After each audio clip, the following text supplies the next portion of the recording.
Let's do this, everybody. We're doing it in El Hotel in Williamsburg, Virginia. And guess what I got when I was at the store? Crab chips. Let's crab chips. Hey, Brian. What's going on, Brian? We go, Brian. Rick's in the house from Stillwell, Kansas. Oh, man. It smells like that crab stuff. That Thousand Island. You know what I'm talking about. What the hell's that crab dip called? A crab dip. Crab seasoning. What the hell's it called, man? Um, I was listening to a guy on an interview today. It made me happy. From an old band I used to listen to called One Life Crew. They used to be in this band called Confront, and then he went. They went to One Life Crew and then Pit Boss 2000. And I was listening to these guys. This guy being interviewed today. He's my age. He's got 6 kids. He's actually Jewish, which is kind of funny because he always said, "You're a right-wing Nazi." He goes, "I'm a Jew, buddy." And it was just kind of funny. And he couldn't remember crap. I was like, dude, I know the feeling, man. A freaking season, Thousand Island season. Old Bay, that's it, Brian. Old Bay. Yes, sir. You got it. Right on. Look at Gary. Went to go see AC/DC tribute band. I know a guy, I'm not even sure. Well, let's just put it this way. There's a very prominent Van Halen tribute band that if you ever get a chance, go see him. Because let's just say I know one of the guys in the band. You know what I'm saying? Because I got backstage passes. Gary wanted to go see Thunderstruck and ACB. Where was it? In Ohio, Gary? They play Whole Lotta Rosie. Where they play Let There Be Rock. Hello, New Hampshire Jeff. Let there be light. Let there be sound. Let there be guitars. Let there be rock. It's a beautiful day. I haven't Hans or Hans because well, let's just put it this way. I like women, all right? So, I mean, literally, I like the ladies, you know what I'm saying? So, if I've heard of a band called A Beautiful Day, I probably would not have 4 kids and a beautiful wife. You know what I'm saying? Because that's the kind of band that they appeal to. Just, I'm goofing. I mean, I actually listened to a band called, hey, Chesapeake, right on there, Monica. I'm in your neck of the woods right now. I'm sitting in Williamsburg, as a matter of fact. There's Tom. There's another PA guy, old Tom. Tom, did you see my NASA NASSA, the early year shirt I had on yesterday? Did you see that? Did I post it on this channel? I'm not sure if I did. I'm not sure if I posted it here or not. So again, folks, I got the bulk of the people right now are on Heritage Wealth Planning YouTube channel. Looks like we just got 1 on Facebook, and we got 7 on the other channel. So on the other Josh Scanlon channel. So if you guys are, if you're wondering how come you can't see the comments, because you can only see the comments for what you are. I think I'm not sure on Facebook actually, but you can only see the. All right, cool. All right, so I'll check these guys out there, Hans. I like hippie bands. It's a beautiful day. Anyway, so if you're wondering how come I can't see the comments, it's because all the comments, by and large, are going to be on the main channel, Heritage Wealth Planning. So, yeah, NASA, the early years, SS. You know what I'm saying? SS. I like hippie bands, Hans. Let me check these guys out. I'm listening to a band called right now Unwritten Law. And if you would have told me 10 years ago I'd be listening to kind of like poppy punk, I would have said, you're crazy. Get the hell out of here. But I kind of like it. Not going to lie to you. I kind of like it. The drumming is phenomenal. And I like it. Initially, I was like, dude, that lyric, the voice has got to go. But I like it. I guess I don't like ladies anymore. Now that I like some pop punk band, I'm like, oh goodness gracious. I'm going 57 flavors. Let's listen to real quick. A Beautiful Day. All right. So here's a poll question. Can I put a poll in here? I don't think I do. I did a video on his thing today, JD, just earlier. I just posted like an hour ago. So you can check that video out. All right. So here's a poll for you guys. Ready? 5% Scott. Scott says, what's my general recommendation for withdrawal rate? 5%. Absolutely. Been like that since the dawn of mankind. It's a beautiful day in what? Put in the show notes. It's a beautiful day. Mr. Rogers. Remember Mr. Rogers? It's a beautiful day in what's the next 2 words? It's a beautiful day in what? All All right, put in the show notes. What was a beautiful day in Mr. Rogers? It's a beautiful day in the. It's a beautiful day in the.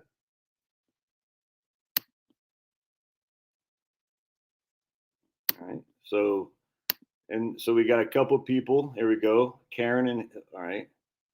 How dare you joke with me, JD? I don't know. He didn't make a thing like he's joking, Ted. Do you know is JD like your confidant or something like that? Do you know that? Do you know Joel JD? So let me just sum it up. I think it's silly to do an 8% withdrawal rate. I think that's dumb and dumber. All right, dumb and dumber. All right, so we got. All right, so we got. No, but there's Ted. All right, so. All right, so where's my man Tom? PA Tom. What does Mr. Rogers say? PA Tom. It's a beautiful day in. Look at my wife's on Facebook. Give me a thumbs up. It's a beautiful day in. There's two words I'm looking for. You guys don't pay attention to directions. Look at my man here. Look at Ronald Alexander is on from Facebook. Right on, Ronald. Appreciate you being here. It says two words. It's a beautiful day in the two words. Hey, man, this is my beautiful lady. Oh, my goodness. Oh, I miss my life. Oh, my wife would pay attention because she has attention to detail, Hodges. I say, what's the two words? Two. Oh, look at Tom. Look at Tom. There we go, Hodges. There we go. All right. We all, right on, Ken, the hood. We all know it's a beautiful day. Babes, are you still on here? Charlotte Rooney, Charlotte Carey. What does Mr. Rogers sing? It's a beautiful day in what?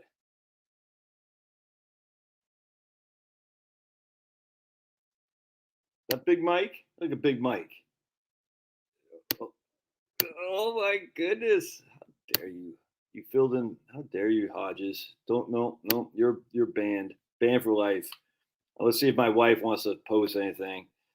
She's not gonna respond. How dare you, Charlotte? How dare you not respond when I ask a question of my wife? Oh boy. It's a beautiful day in the neighborhood.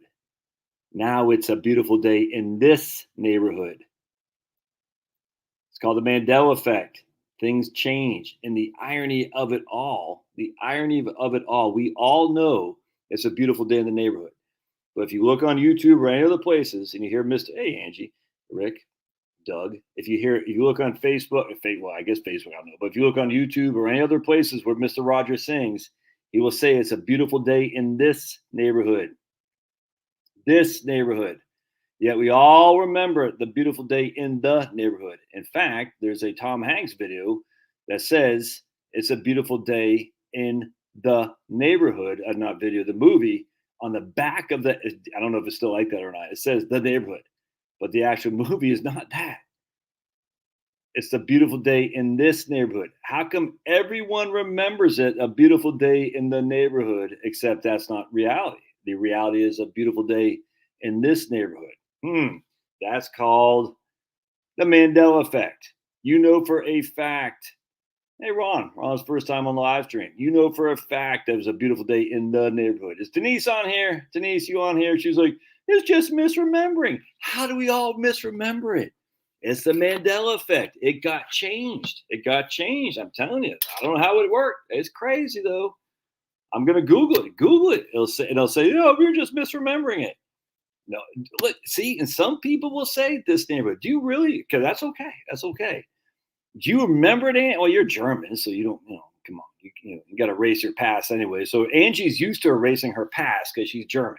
Do you really remember it being this neighborhood, Angie? For real, it's okay. I'm just goofing on you. You really remember being this neighborhood? Jeff, I'm not sure. I don't know. It's a good question, man. At this stage, I don't know anymore, man. I don't know anymore. But it's funny because we have, I could be. I don't think it's a glitch. I don't know. It's crazy. It's crazy. But there are always some people, the vast majority say other things. And there'll be people like Angie who says, no, it's this neighborhood. And according to today, they're right. And I hope Angie didn't look that up because if she looked it up, they would tell her it's this neighborhood. But you and I all remember it as the neighborhood. We all do. Isn't it crazy? It's just kind of like, where two or more are gathered. I forgot what that Matthew. I forgot. Anyway, where two or more are gathered. Now it's where two or three are gathered. Isn't that crazy? Man, it's nuts. I just thought that was fun. All right. So we got my man says, what percentage should I shoot for my 403B if I get 60% pension on my bet? I don't get it. I don't get what you're asking me. What percent should I shoot for my 403B? I don't know what that means. Should I shoot the what percentage of what? Like contributions? Is that what you're saying? Yeah, I don't know. I don't know. That I need help on that. So Ron's saying, what percentage should I shoot for my 403B if I get 60% of my pension from my last 4 years? And then he says still 15%. I'm assuming still contributions. Yeah, man. I mean, I used to listen. Okay, contributions. Yeah, I mean, you got to at least do the match, Ron. So if they're giving you a match, yep, it's this neighborhood. But it wasn't this neighborhood. It's the neighborhood. Isn't that crazy? Oh, you're nuts. And I just busted on Tom here because Tom, he and I don't see. I mean, when I say don't see eye to eye on many things, I mean a lot of things we do, but a couple of things we don't. It's like all in jest. It's fun. It's fun. We have disagreements and lots of stuff, and it's fun. But anyway, all right. So Ronald, I would match until you extend your I would put the contributions to the extent of the match. But after that, I'd put all in cash, man. What I'm saying. Cash is king. I mean, look, I can't tell you what to do. So this is, you got to do you. I'm taking advantage of the match, and then I'm loading up with cash. I'm telling you, the last couple of years, you might have a bunch of cash now. I don't know. But assuming you don't have any cash, everything's in your 403B, man, I'm loading up on some cash. Yeah, I got to pay more tax. Yeah, you're going to have to pay more tax. That's a fact. And then when you retire, you won't have to pay that tax because the money's built up in cash. Cash is king, forever will be, and now we're getting 5%. I'm saying, okay, I'm taking my money from my 403B. I'm reducing the contributions to the max, and then I'm putting all the rest in cash. Yes, I will have to pay a couple $1,000s more in tax this year and the next year, forever I stop working. But now all that money I was previously deferring to future tax and not really liquid as much as I like, now it's all here liquid. I can do whatever I want with. Cash is gold is king and cash is queen. No, you don't even get a match. Oh yeah, dude. If you're in New York State, yeah, because you guys get a pretty sweet deal on the pension. Yeah, I'd be building up cash. Again, this is just me. Pay the tax now, and that way you don't have to worry about in the future. And you have liquidity as well. I'm telling you, man, I've been doing this for a long time. The people who have, who was I working with the other day? Oh, it's these people, this couple from, they sold their house in Tennessee, and these guys are crushing. 3 dogs, 2 black labs, 1 chocolate lab. And just, oh my goodness, just gorgeous puppies. And well, they're not puppies, but they're just like hanging out and jumping on the lady's lap and like so doggone cute. It's like, yeah.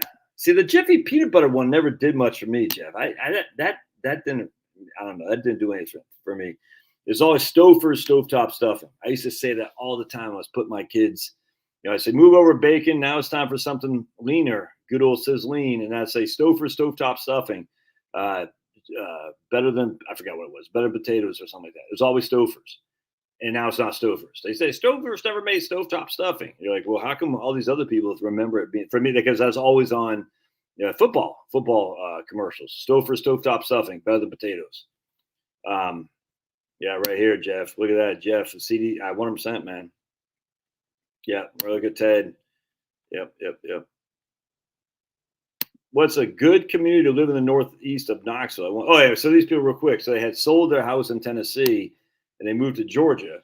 And they even had a mortgage. And I initially I was like, this ain't gonna work, man, because for some reason the money that they had on the sale of their home didn't transfer into the right capital. I forgot what happened, but it didn't. I was like,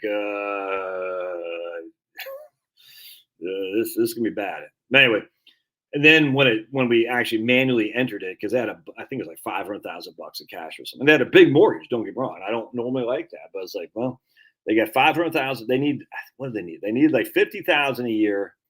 And I just off top, I can't remember, because they don't spend that much. They like to go motorcycle riding. They like their dogs, and they, other than the mortgage, they just don't have any debt, man. I mean, don't have any big expenditures. I think they needed $50,000 a year or something. I just can't remember off the top of my head. or they needed 100,000 a year, but with 50,000 a year was come from Social Security, or they needed 50,000 a year, 25,000 was come from. So I can't remember. Anyway, either way, they needed X amount of dollars. Well, for simplicity, just say 50,000 bucks. They're getting 25 from Social Security because maybe she didn't get it because she was a teacher too. I forgot, and she was subject to the WEP. I can't remember. Anyway, for some reason, they were getting half of what they needed from Social Security.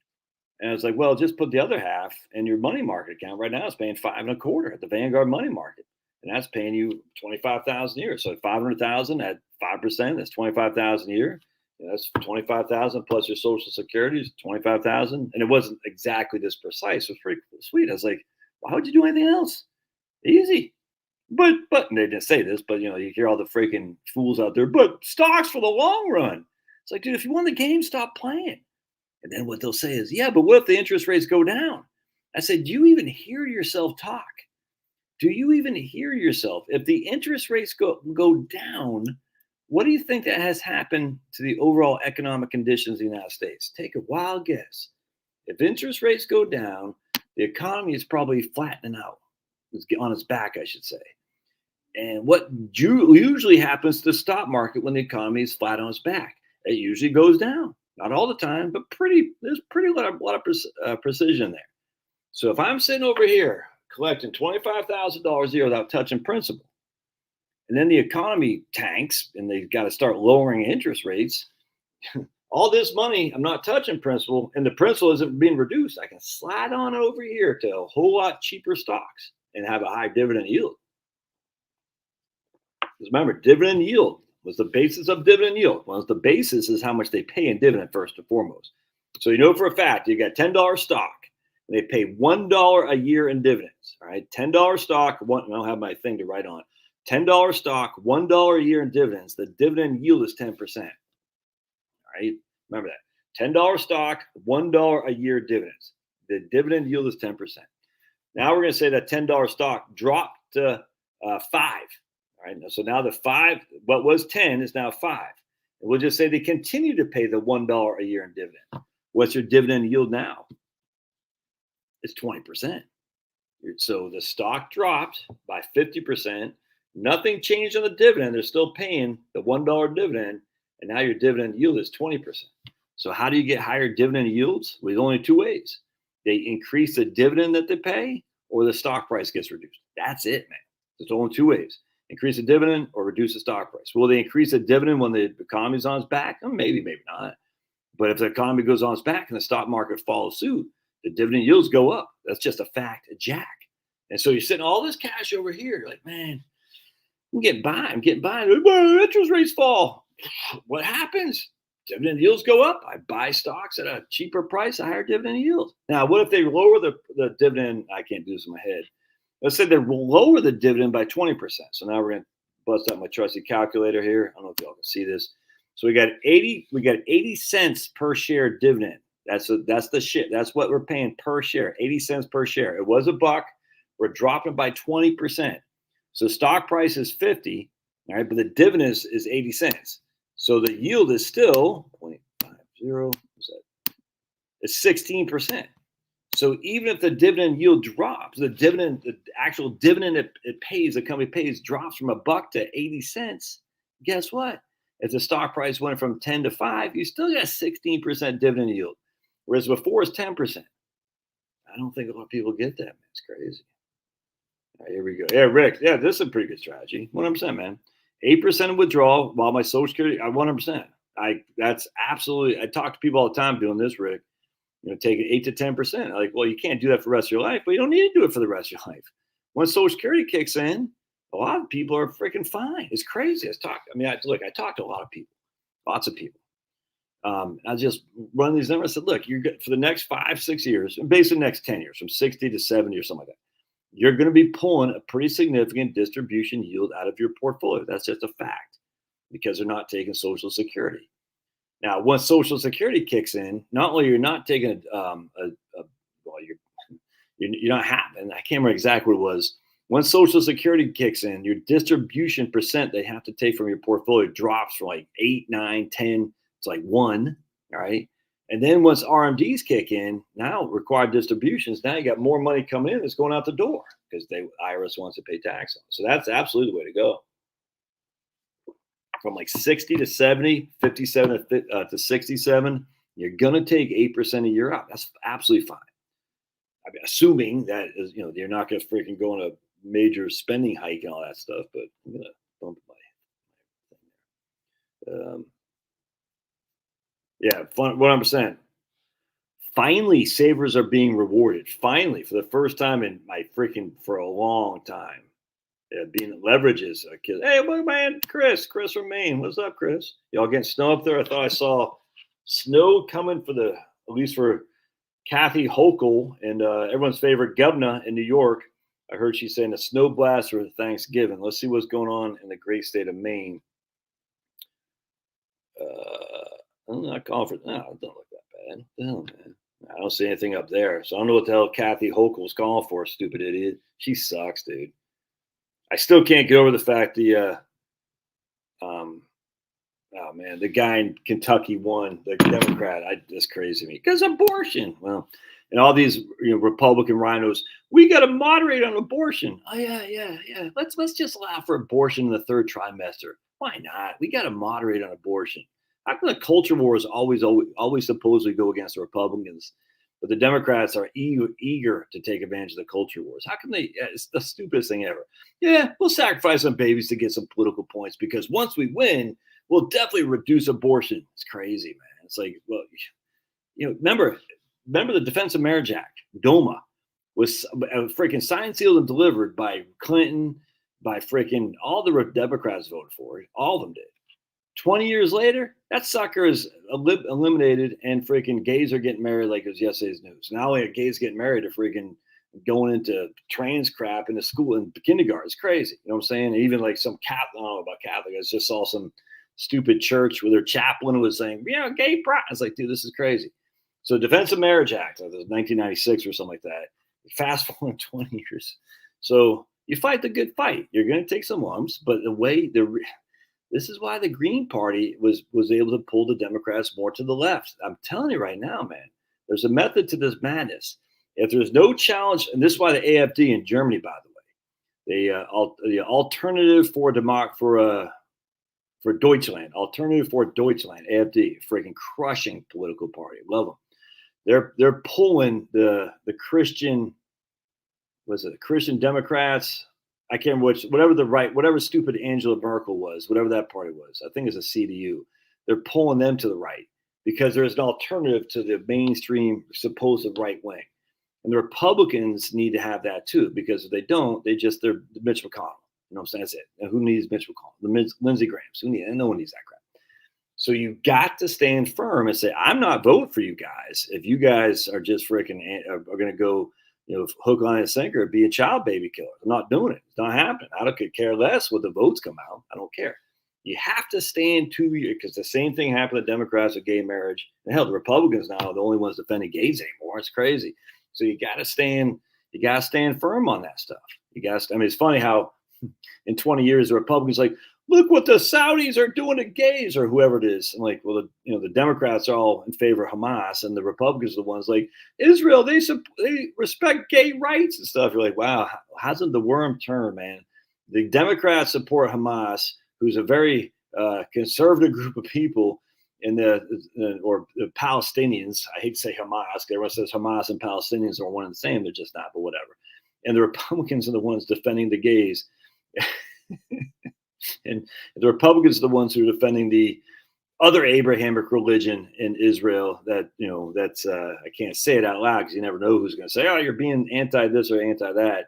But the Democrats are the ones letting them out to a pasture, and yet somehow Republicans are the anti-gay, the anti-Semite. Again, I was talking with Mom yesterday. I said, "Yes."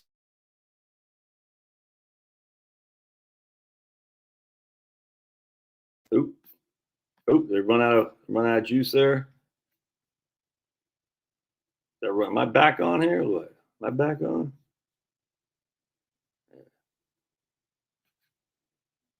Am I back on? Can you lose Today I filed for social. Today I'm full retirement age for Social Security. Kick ass, dude. Kick ass. Physical gold coins, man. Can you lose? Cash can lose its value. Gold keeps it. Cash can lose its value. Huh. Cash can lose its value. Really? And gold keeps it? Let's take a gander. Price of gold in 1980 versus the price of gold 20 years later. I don't know. Look at a chart from price of gold in 1980 to versus the price of gold 20 years later. So remember, my friends, and I know I'm not, gold is not, we still have to work in society. All the gold in the world is not, you can't go buy, what did I buy today? I bought a sandwich from the store. What am I going to do? Give him a gold ounce? I mean, cash is king. Cash is liquid. Gold is not liquid. I like gold. You should have some gold. I have some gold. You should always get some gold and silver. These are not liquid things. They're not a currency. Cash is a currency. And this is why Bitcoin is not a currency. You can't use Bitcoin to do basic transactions. You just can't. Remember they said Bitcoin would replace a dollar? I mean, it's stupid back then. It's stupid now. It's not gonna. Or Bitcoin is a store of value. I'm like, well, store of value relative to what? When you bought at 60, I don't know. Was Bitcoin doing 30,000 now? I don't know. I mean, how do you say it's a store? The same thing with gold. Gold is going to, go back to the gold standard. It's never going to happen. Gold is a store of value. Not if you bought it in 1980, it's not. It's just simply it's not, man. I'm just telling you, if you bought it in 2000, you made a crap load of money on gold from 2000, 2010, and then the wheels fell off. Again, same kind of thing with Bitcoin. Now, gold as a store of value over generations, absolutely. 100. I'm talking generations. Gold as a store of value against, oh crap, the commies are coming. Absolutely. But in terms of gold as a currency, a transaction thing, it's silly to go this way. Cash is the only thing that will allow you to buy your bag of Utz crab chips. And I forgot to go to the ATM and take out cash. I've been using my credit card this whole trip, and I hate using my credit card. I love using cash. Cash is your one way to tell the system to F off. That's your one way to say, obviously they can track anything we do. I mean, hell, they probably got a chip in the cash and all. I get it. But still, at the end of the day, that's your best way to retain some semblance of freedom is with cash. Because freaking credit card ain't it. Writing checks in it. Cash is still king. Now, if they audit you and they say, hey, I see I took $300 out. What happened to that money? Yeah, I don't know. But it doesn't matter because the question is, did you pay tax? When you earn that $300, oh, yeah, I paid tax. They can ask you all day long what you did with the money. I don't know. I lost it in a freaking a fire, like my firearms. Somehow my firearms were able to melt. Kind of weird. What else melts? Kind of strange. You know what I'm saying? Something else melts too.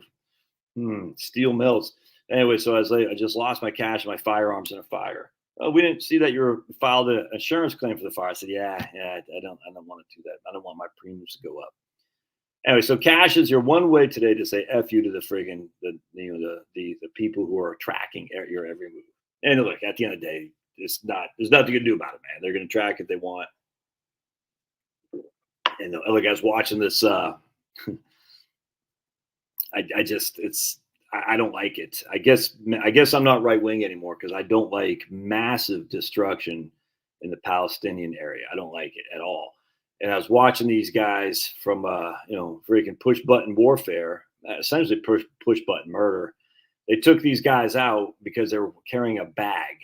And I said, so they said, we know they're terrorists. I'm like, do you really know they're terrorists? And they had but the thing that was, they had a dog with them too. So apparently these two guys, you could see from way, 10,000 feet up, they were carrying a bag. Supposedly, I can't see it, but you can see a dog. And the dog was bounced. And yeah, that's not good. Yeah, I was just reading today too about how the U.S. how we bombed a hospital in Iraq because ISIS was there in 2016, and we said ISIS is there. We're going to bomb this hospital, or we send a missile.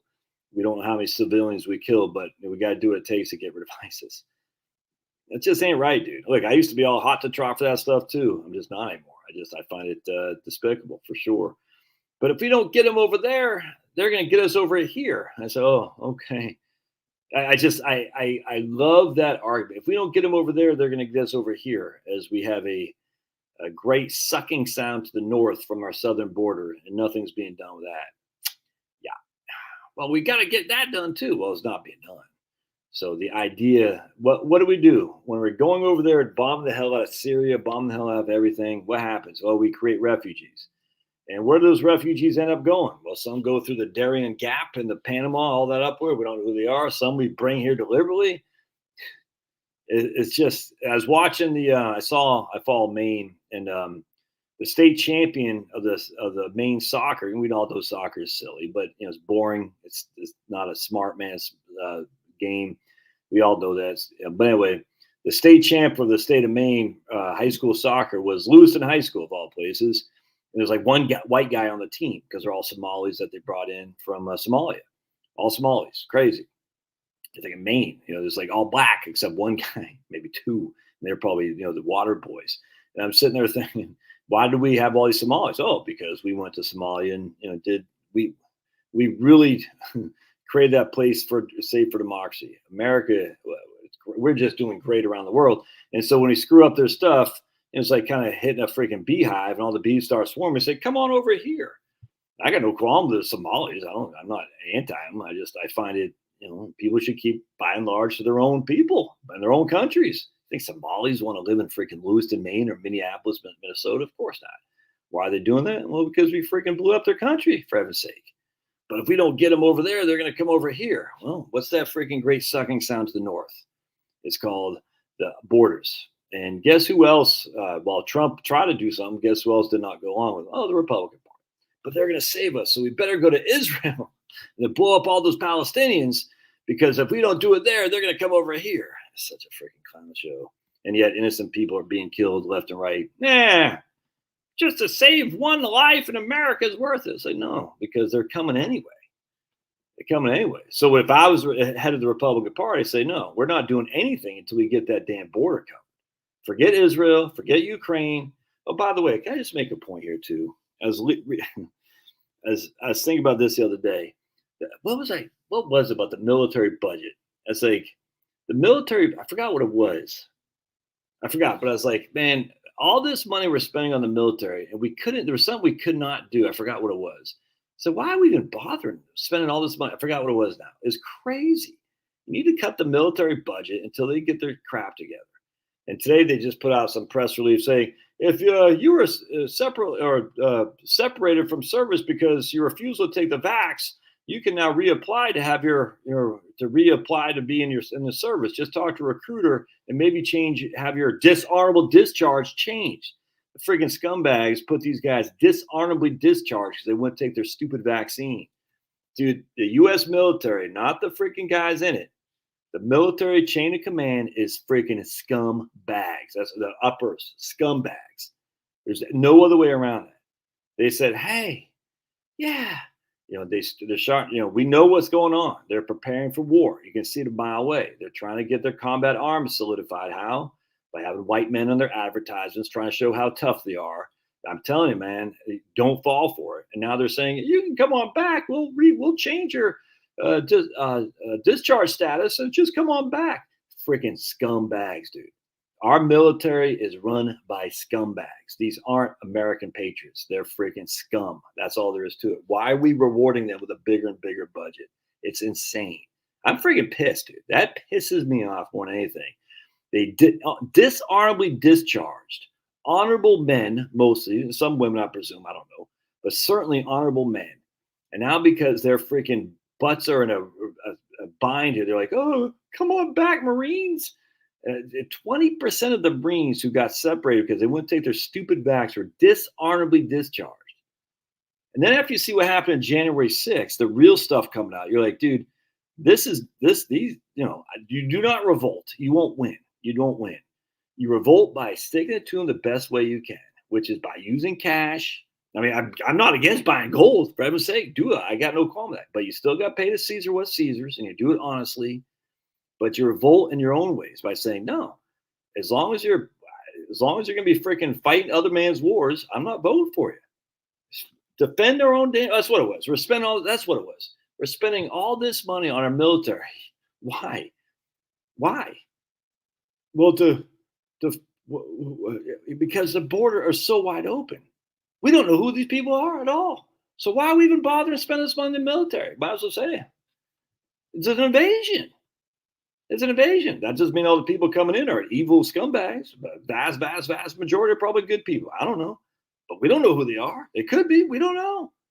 Are we not being invaded? Yes. So why the hell we even got a military budget? We have an invasion and our freaking borders right there. Everybody knows it.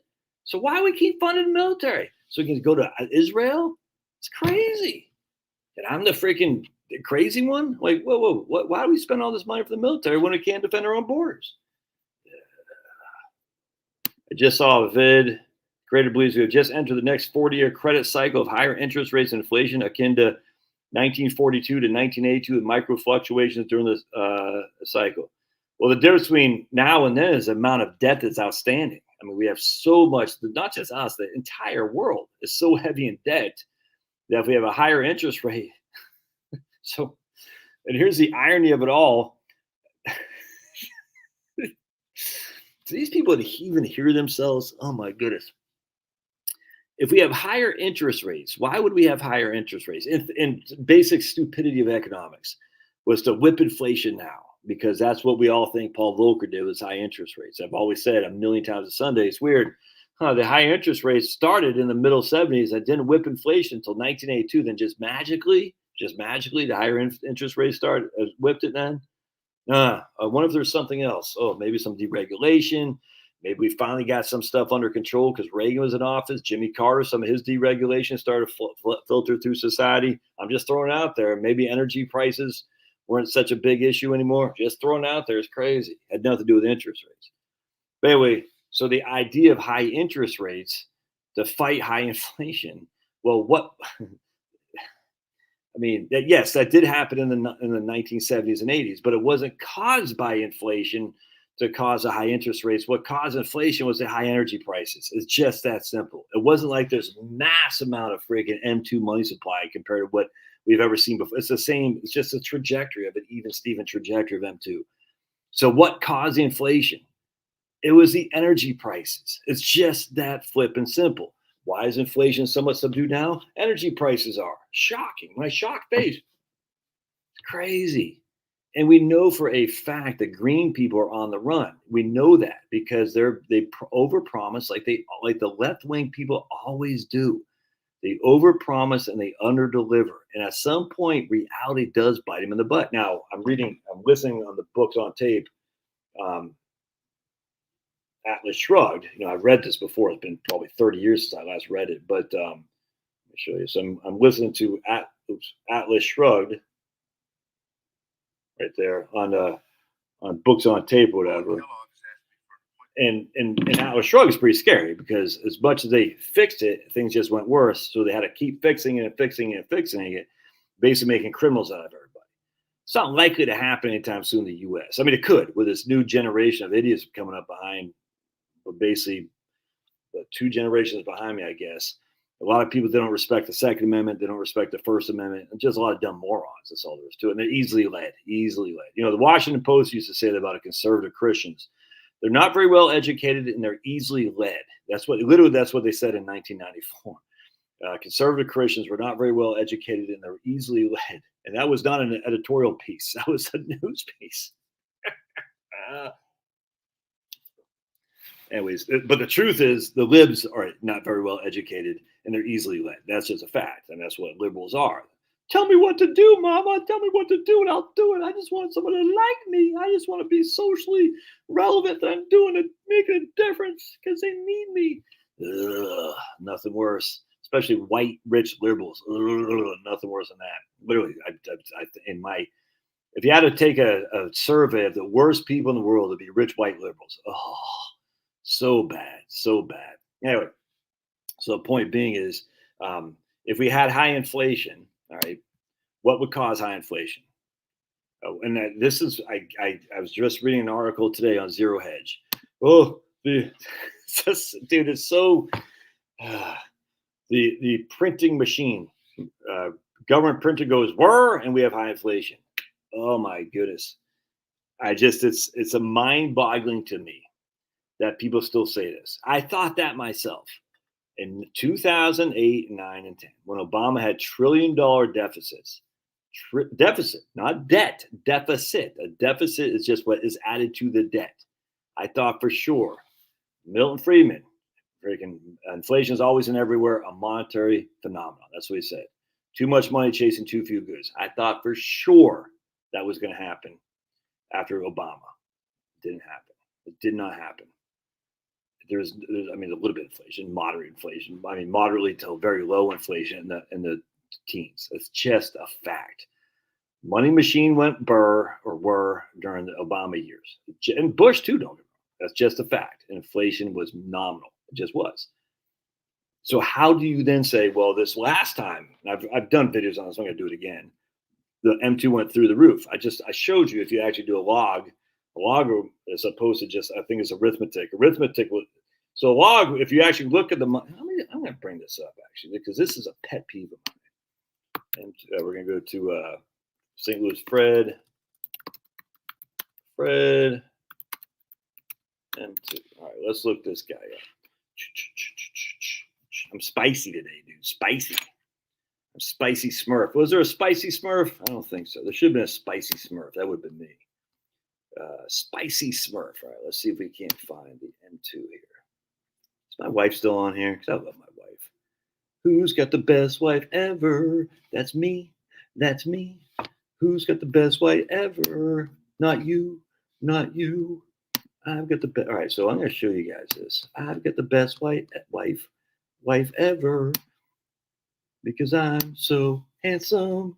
At least that's what she thought until I took my mask off. Took my mask off. All right, here we go. All right. So here's what the fools. Yeah, so you can see this. Nice. So here's what the fools are going to say. Look at that. Oh my goodness, money machine go burr. Look at that. That's the inflation. Here's the money supply dropping. Here's the money supply, M2 money supply. We want to look at M2. I don't have my reading glasses. There we are. All right. M2 money supply consists of M1. All right, we'll talk about M1 here in just a second. M1 plus savings deposits, money market deposit accounts, small denomination, time deposits, a CD. Less individual retirement accounts, QO balances, depository institutions, and balances in retail money market funds, less IRA and QO balances at money market funds. All right. M2 consists of M1 plus M2 we just talked about. So that's what M2 is. That's what this is. The monetary supply. That's what everyone uses for monetary supply. All right. So they say, look at that. That's what makes it go so money machine go burr. We're going to have inflation. All right. So then what we do, and the reason why this looks so bad is because we look at this over here. We go 0 to 4, 4 to 8. All right, so we're going to start 4 to 8 just to show you what I'm talking about. 4 to 8 is an increase of 100%. 8 to 12 is an increase of what? 50%. But that's the same. See how that's the same size there. 4 to 8 and 8 to 12, even though 4 to 8 is an increase by 100% and 8 to 12 is an increase by 50%. That's the same width or whatever that is, like the same inch essentially. It's basically an inch. 12 to 16 is an increase by 33%, yet it's the same thing. 16 to 20 is increased by 20%. And 2024 is increased by, I don't even know what that is. It's like the Mercator map. You ever seen the Mercator map, how Greenland just is huge? That's not reality. That's not reality. It's just like this. This is like the Mercator map, where if you actually log it, or if you in a real map, if you make Greenland look the way it is, it's not nearly as big as what it looks like in the Mercator map, because it's stretched. It's stretched because they wanted to focus on the equator, I guess, whatever it is. You see what I'm saying? So that makes the other things that are further away from the equator stretch. But that's not true. It's just not true. As such, the Greenland looks, you're like, wow, Greenland is huge, but it's not huge. It's just not. All right. So let's log this. The same thing here. We're going to say, well, let's see what it looks like. We're going to go to log scale. Boom, boom, boom. We're going to hit apply. Oh, my Lance. Look at that. That doesn't look that bad. Here's the M2 money supply. A little bit of a bump there, but certainly not anything that's extraordinary. Look at this. So if you actually look from 1995, we are tracking right where we should be. Yeah, a little bit of a bump, but certainly not the same as what this is right there. It's just not the same. A log just means what did it increase over the last year in percentages. People just don't get that. It drives me up the wall. So I'm sitting there reading these people saying, "Oh my goodness, the money machine go burr. Inflation is here because look at all the debt we had." Well, let's look at M2. Let's look at total debt here now too. Hold on a second. It's energy. This is why I'm so anti supposed green energy, because that is your surest path to poverty is green energy. Because you can't operate a functioning society on solar panels, photovoltaic panels, and wind turbines. It's not going to happen. And people say we can get more hydro. First of all, there's not any more hydro to be had. Second of all, the greenies hate hydro anyway. And then they'll say geothermal. Okay, good luck with that. Good luck there. So geothermal is not going to happen. Hydro, there's no more hydro to create. I mean, can you dam up a whole bunch more lakes? Sure, but the greenies hate that too. Rightly so, I might add. So hydro's out of the question. Biomass, what is biomass? Where does it come from? Biomass is generated, at least in the UK, is generated by the chopping down of virgin pine trees in the south. Virgin pine trees, put them on a boat that's run by diesel oil or diesel, and they're sending overseas to England so they can burn, so they can just basically create the gas that is what they use for biomass. It's such a freaking scam. And until the green freaking fools get, sent to freaking Siberia, that's our biggest concern. It's not the money machine go whir, it's the freaking greens. That not only are they evil because they hate people, they want abortion, they want freaking 1 million vaxes so you can not procreate, all that stuff. They push the 57 flavors, all that stuff. They want you in poverty, man. They want you to have a heat pump in Maine, for instance. Good luck with that. If you're going to add more to the load, because remember, Maine and other states too, what they're trying to do is they're trying to say any new vehicle that's bought in Maine has to be an electric vehicle. No one wants those craps. Electric vehicles that jump the shark, but they're going to mandate it. Anyone who wants a car has got to get an electric vehicle. All right, so let me ask you there, Janet freaking Shills up there in Maine, the governor of Maine. You're going to add to the load with your stupid electric vehicles and your heat pumps. Where does that increased generation come from, Janet Shills? I want to know. You're going to add to the load the demand for electricity because we're going to mandate electric vehicles. We're going to mandate heat pumps to heat our homes. Where does the increased generation come from, you freaking fool? Oh, you're off grid. You're off freaking offshore wind turbines that are killing all the right whales. Dude, it's so it's idiotic. And yet people always, the whole thing with Israel, let's focus on Israel. Let's focus on Israel as the freaking border's insecure. Let's focus on the money machine go whir as the freaking green people are just marching through the whole thing because that's where the money is. The green guys got the money. They got the money. And they're buying up politicians left and right. Even your boy Matt Gaetz fell for it. I don't know if he still is, but I first heard him say, we got to be green to appeal to the young generations. I said, I don't want anything to do with this guy. Guy's got no moral code. I'm glad he took out, Kevin freaking McCarthy, but my goodness, that's good. A good job Matt Gaetz. But if he hasn't changed his thing on the stupid green stuff, I don't want nothing to do with it. I do like Mike Johnson, by the way. I'm a big fan. I'm glad he's in there. And for some reason, people on the right are like bashing this guy. It's like, dude, he's better than Kevin McCarthy, man. Kevin McCarthy sucked. All right, so I want to show you guys St. Louis Fred U.S. debt. Does it give me national? Let's see. I can't remember. Federal debt. There we go. Sweet. You want to. There we go. All right. Yeah. Sweet. Nice. Oh, I got to think. What's a good song to sing?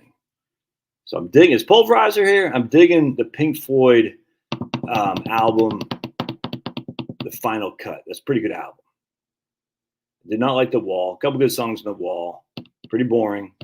Enough where I literally just felt like I think I'd rather go to a Cher concert in New York City on New Year's Eve with that Andy Cohen guy and Anderson Cooper, who's the Gloria Vanderbilt clan, and wear pink tight T-shirt. You know what I'm saying? I think I'd rather do that than listen to Pink Floyd The Wall. Ugh. But I do like the Final Cut.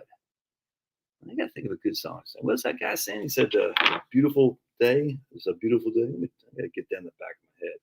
Hang tight, guys. Hang tight. It's a beautiful day. It's a, yeah, there it is. It's a beautiful day. I like hippie music, man. So let's check them out.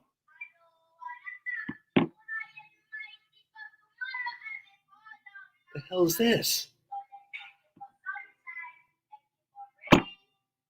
Dude, Hans, you're banned, dude. I'm banned. What the hell was that? Beautiful day. Thank you for sunshine. Hans, what happened to you, man? Oh, how dare you, Dawes? Yeah, I don't want to ever hear another word from Hans again. He's got to make. Okay, here we go. It's a beautiful day. Let's see if this is different. All right, Hans. So white bird. Okay, there we go.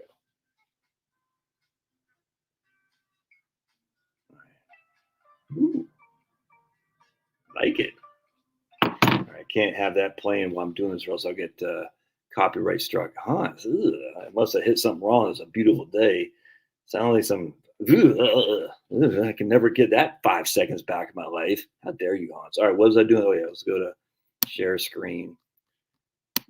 Can't believe people here just listen to me rant. This is crazy. But I appreciate it. Appreciate each and every one of y'all. Absolutely. Trust me, I do. Much obliged. God is good always. And if loving the Lord is wrong, I don't want to be right. Just FYI, I was actually listening to some Bart Ehrman on the way over here. And Bart's a big agnostic. He used to be a son of a Baptist preacher in North Carolina. And then he started reading the Bible and stuff. And a lot of people, it's weird to me. Let me just go with this real quick. A lot of people will find, if you have any questions about the Bible, they'll think you're like lost your mind. You shouldn't be like that, Christians. You should say, yes, there are some issues with the Bible. I grant you. The issue isn't the Bible, though. The issue with me is my belief in a creator, the one who established everything from the dawn of mankind and on and beyond, the supernatural, eternal. Now, can you say for a fact that Jesus rose from the dead? I can't say it for a fact. Do I absolutely believe that? 100%. Why? Because I think the Bible speaks pretty doggone clearly toward that. 100%. 100%. And that's good enough for me. Now, when I get up there and God says, hey, Josh, you gave it a good college try, but you chose wrong. I don't think so. I think God gives us a soul. And I think that soul is so we can love him, obey him, and God can love us back. For not just this tiny, stupid realm, but for everything. I think you have the free will to say, God, like C.S. Lewis always says, like I always say about C.S. Lewis, he wrote, he said, God says, we say to God, thy will be done. And then if we choose to deny God in this lifetime, God says, thy will be done. I don't banish you to hell. You chose yourself. And for some people, that might be what they want. They say, I don't deserve to be with God, or I'm angry, or I trust Satan, even though Satan lies to everything and everybody. All right, so let's check this out. So we're going to go back to, how dare you, Josh? Don't you know? KJV for me. So anyway, same thing. Here's our federal debt. Look, we didn't have any debt back then. And if you, if you look at my book, I can't remember, Relax and Retire. I don't think it was Relax and Retire. It might have been You Can Retire on Social Security. I can't remember which book I had, but I showed you, I don't think it was Relax and Retire, but one of my books, I showed you how everyone's griping about the debt that we had, back then in the old days, like under FDR and stuff. We're going to go bankrupt with all the debt. It's just the same thing. Anyway, so here we got $324 billion of debt, all right, federal total public debt. Now we got $33 trillion of debt. And that's just, again, that's on the books. That's not unpaid liabilities and all that. Just, it is what it is. It's never, ever going to be paid off, ever. So all these fools out there, we got to start paying down debt. Who do you pay it off to? Who do you pay it off to? You start calling in your bonds from Grandma Jones, who owns some of those bonds. Thanks, Grandma Jones. We're going to take that bond back, and we're just going to burn the note. It's like a Dave Ramsey mortgage burning thing. Not going to happen. All right. So anyway, so what we have here, again, same kind of thing. You see 4 to 8, 8 to 12, 12 to 16. See how they're all the same size apart here? Well, let's go back and log it. Look at that. From 1990 2008. That's when they were saying initially there's going to be massive amounts of debt right there. In fact, if we make this, change this date right here.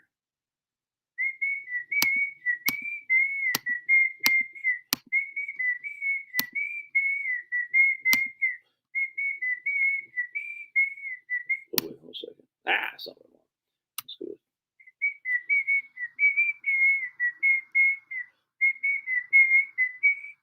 2010 0101.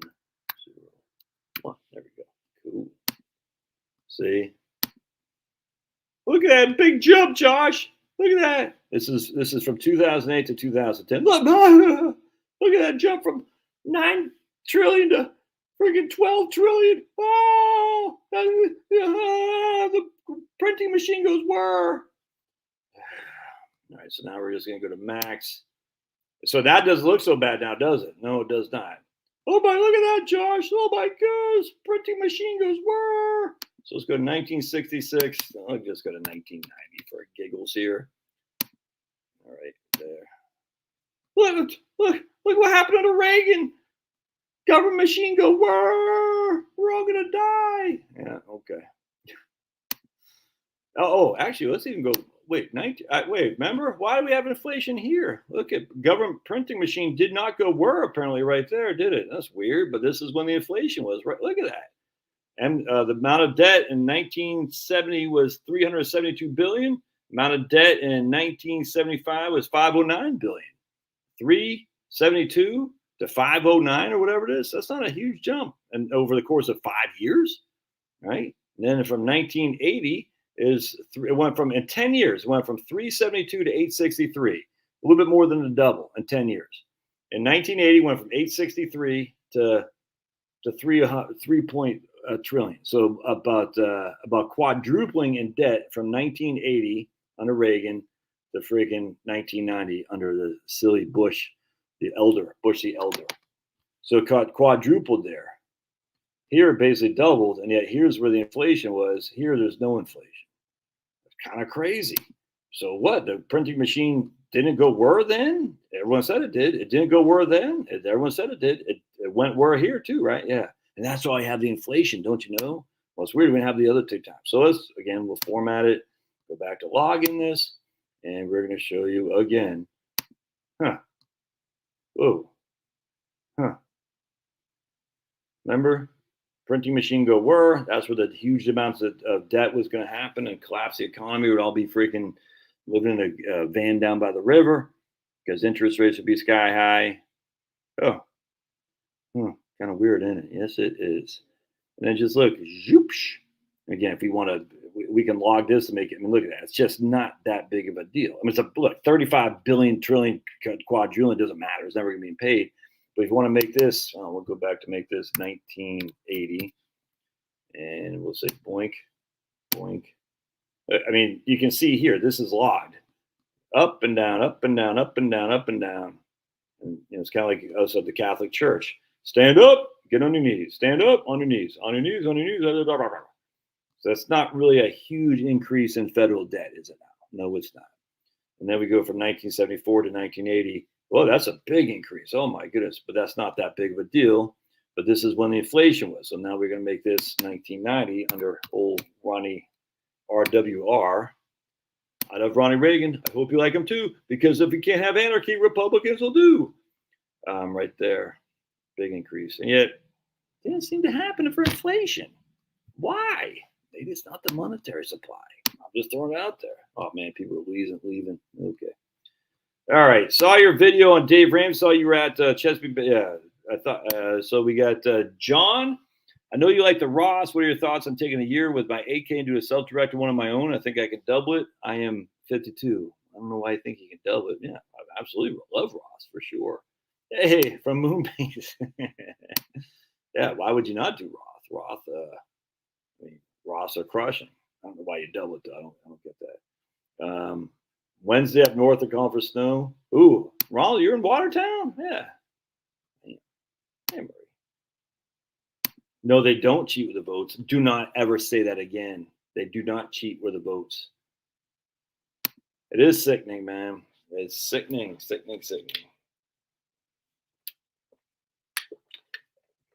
I saw that. Yep. How would I invest a large inheritance assuming you have no debt? Man, good question, man. How would I invest a large inheritance assuming you had no debt?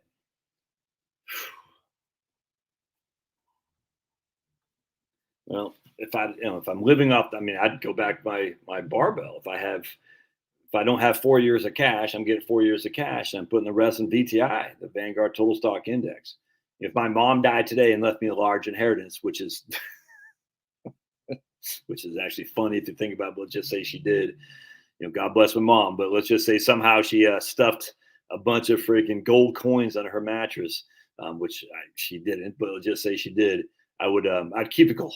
But other than that, I'd pay off all my debt, but you already have your debt paid off. I'd put 4 years in cash to live on. I'd put the rest in VTI, the Total Stock Index. You might want to look at some real estate. I don't have any desire to be in the real estate business, though, none whatsoever. But you could say, hey, I want to buy a second house or something like that. Real estate is a good investment. When I say good investment, I'm not saying it's a good ROI, return on investment. I'm not necessarily saying that. Real estate historically has kept up with inflation, 100%. So inflation, again, as I always got to say, side note, sidebar, the way they measure inflation is silly for someone who has no debt, but we'll go with it. But if you just look historically, real estate and inflation have kind of gone hand in hand. So, I do have lots of clients who have rental properties that are freaking crushing. And I have some that have rental properties and are being crushed. It's just a fact. But the a quite large majority of my own clients who have rental real estate are doing quite well because they bought their real estate, 10, 15 years ago, man. You know what I'm saying? So this is what's cost. It's like a yield to cost. All right. So let's just think about this. Let's say you bought a house for $100,000 in 2009 in Las Vegas. All right. So you bought a house for $100,000, 2009 for Las Vegas. You're able to rent it for $1,000 a month for just simplicity. We're just going to do this basic number. 100,000 is our basis.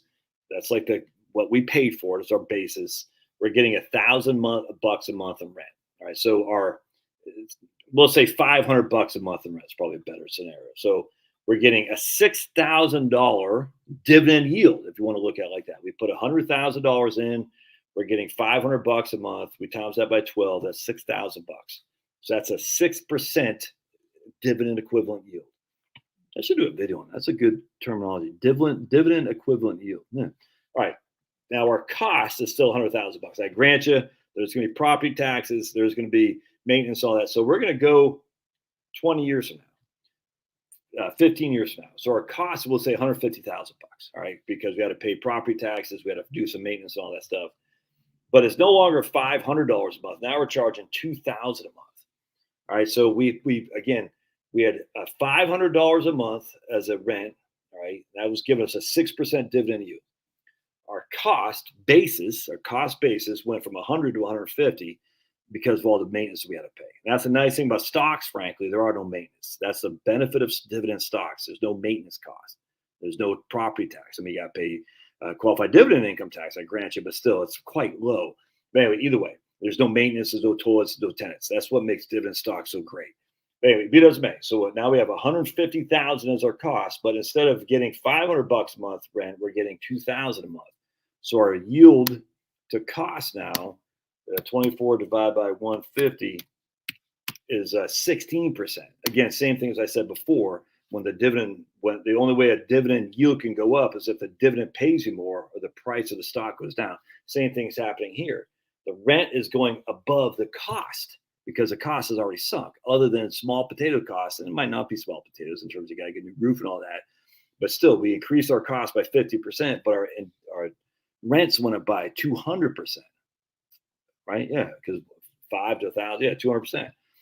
I guess 400%. Right? Either way, our rents went up more than the cost did, and so now we're actually got $224,000 a year on a $150,000 property, and the property might even be worth more. Let's just say the property itself has a fair market value of $300,000. All right, so we're getting $24,000 a year on a $300,000 property. Could we sell the property and get $24,000 a year? No. because there's no stock that's paying 8% dividend yield unless it has some serious downside risk there. And so not only is our yield to cost significantly higher than it was when initially purchased, but the alternative is there's no alternative.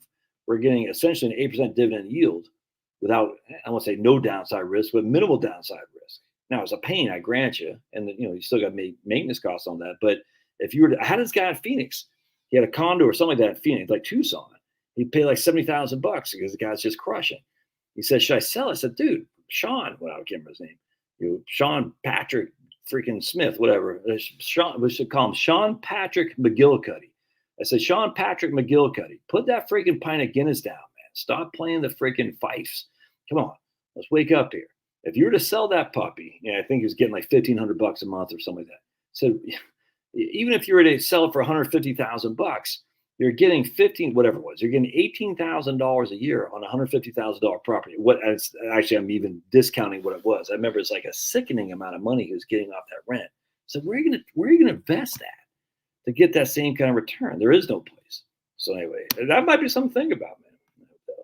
Here's Ted.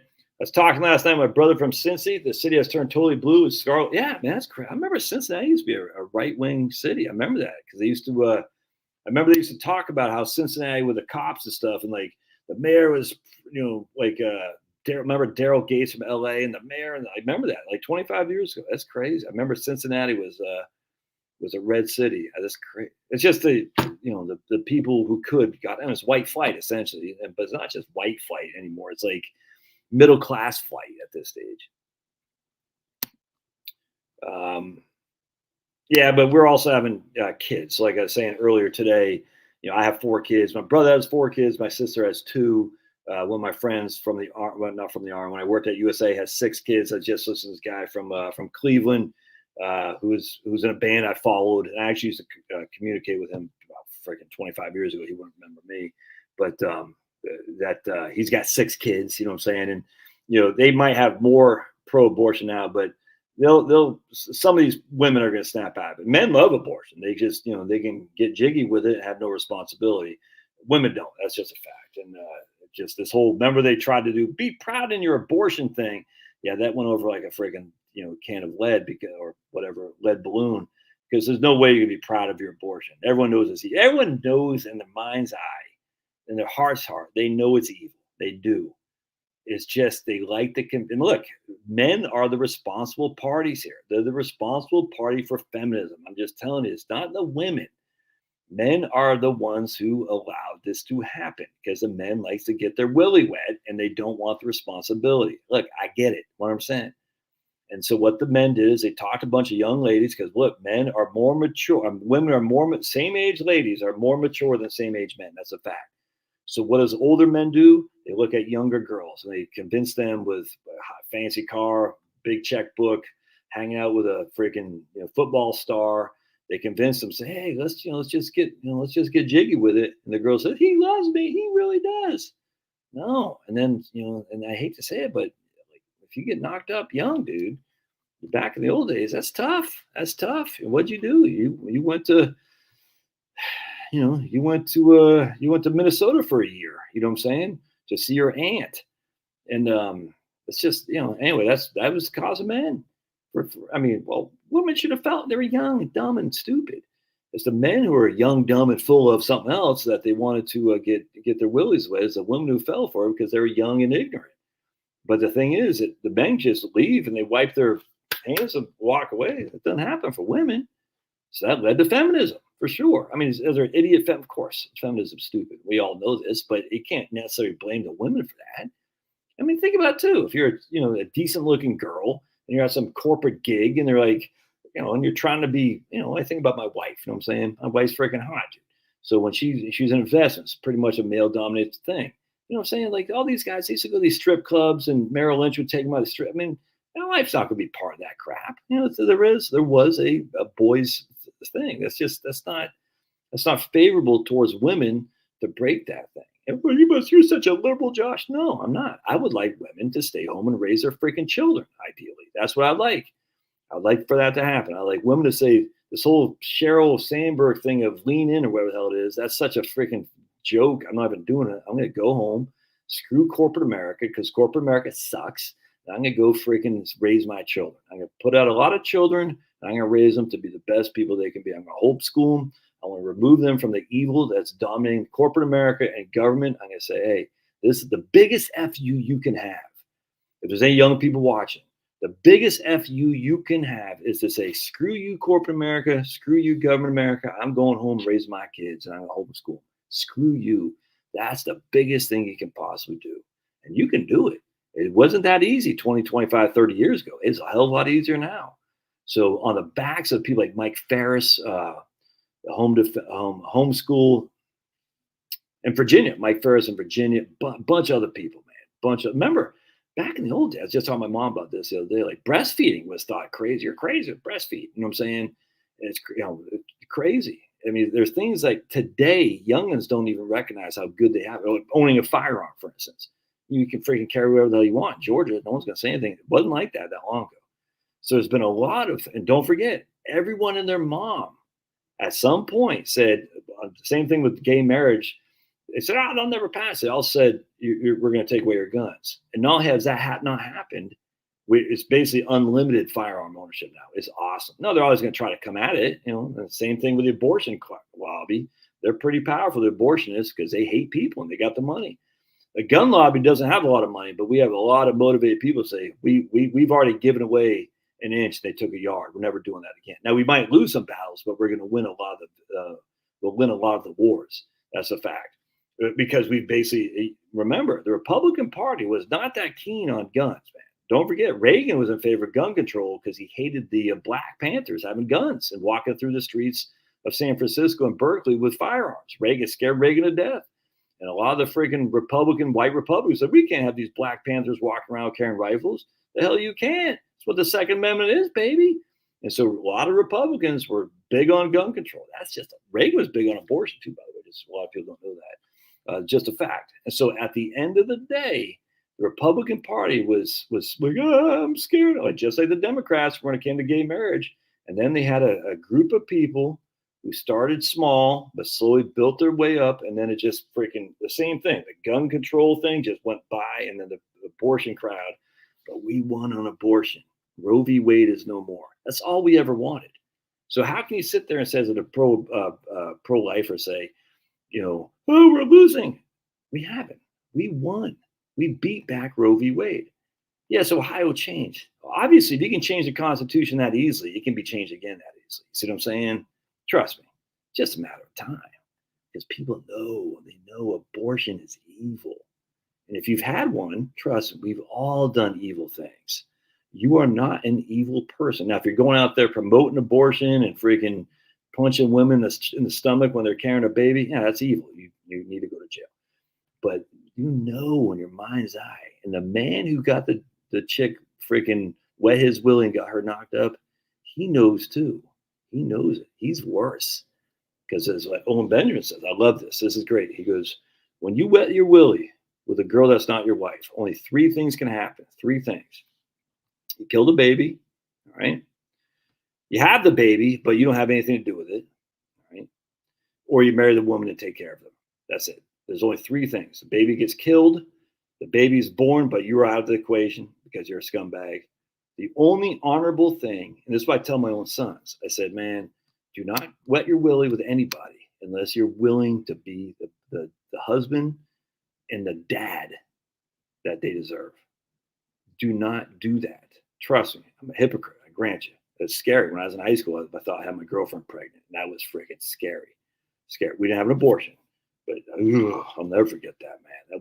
That was scary. I was like 17 years old. Just I had nothing going. Oh my goodness. But anyway, I tell my sons, I said, do not ever wet your willy. Save that for someone you love. Do not waste your stuff on freaking just don't. It's not worth it, man. It's just not worth it, because if you do that, 3 things are going to happen. She's going to get pregnant. And if she gets pregnant, you got 2 choices: have the baby or kill the baby. That's it. And if you're going to have the baby, you got 2 choices: freaking marry that woman and be the dad and the husband that she and the kid deserves, or you're going to freaking be a scumbag and walk away, as many men have done. And men need to hold themselves accountable for that. This MGTOW stuff. I'm going my own way. Ugh. Dude, society needs nuclear family. It's just fact. And if you're single, that's not like, oh, you're an evil person. No, hell, man. My mom got divorced twice. You know what I'm saying? I love my mom. And was she a net positive for society? Of course. Of course she was. She had me. But of course she was. You know what I'm saying? But ideally, she should have stayed married. Now, first husband was my dad, scumbag. Second husband, I'm not really sure. I wasn't really in the talk to my mom very much back then, but something happened with that. And I don't know. I have nothing, no judgment there. But it's actually funny because I was on Facebook. I posted something on the main Peaks Island Facebook group, and a lady who I was good friends with her son posted, "Hey Josh, how are you?" I say, "Hey," her name's Jane. I said, "We just got to talk about my mom." She goes, "All I know is when I first met your mom, because Jane was friends with my mom's younger sister. She goes, she was the most beautiful woman I've ever seen in my life, ever." I said that about my mom. I said, "Man, I've heard that many times. The crazy thing, what the hell has she seen my dad?" You know what I'm saying? What the hell? And his lady said, "I don't know. They had their ups and downs, a lot more downs than ups, but anyway, all right."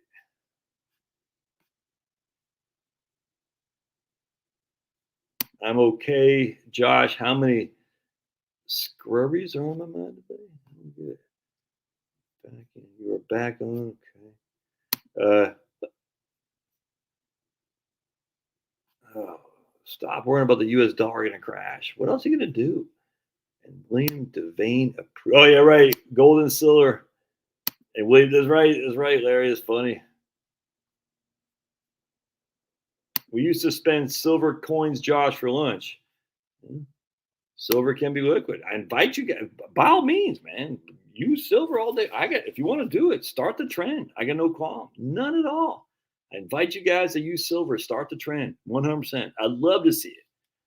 It's just not going to happen because the dollars were too convenient. We're used to it, and now it's time the dollars, credit cards now. But by all means, carry about a freaking sack of silver and buy a piece of pizza with a sack of silver. I would love that. And wait till you go to the store and say, "Here's a couple ounces of silver." They're like, "Huh?"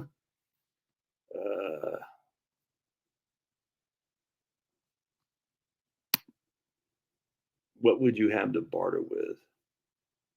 Yeah, I tend to agree with Ted here. No, I don't even think it's a hedge against hyperinflation. I think it's a hedge against commie inflation, if that makes sense.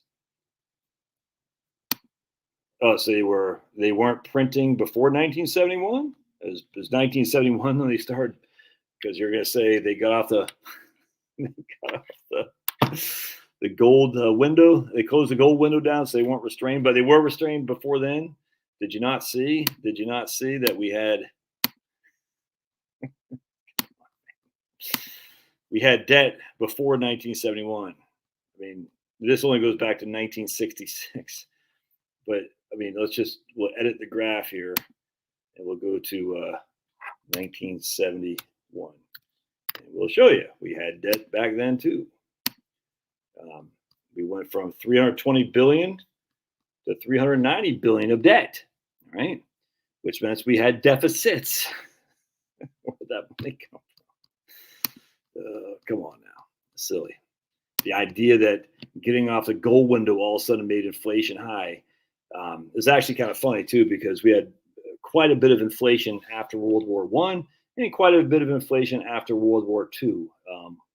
Before we were still on the gold standard, the Federal Reserve was just created in 1913, the same year as the IRS, the FBI, the Federal Reserve, and then ADL of all things, Anti-Defamation League. If you want a fun thing, look at the history of the ADL. By the way, you'll be look at the origins of the ADL.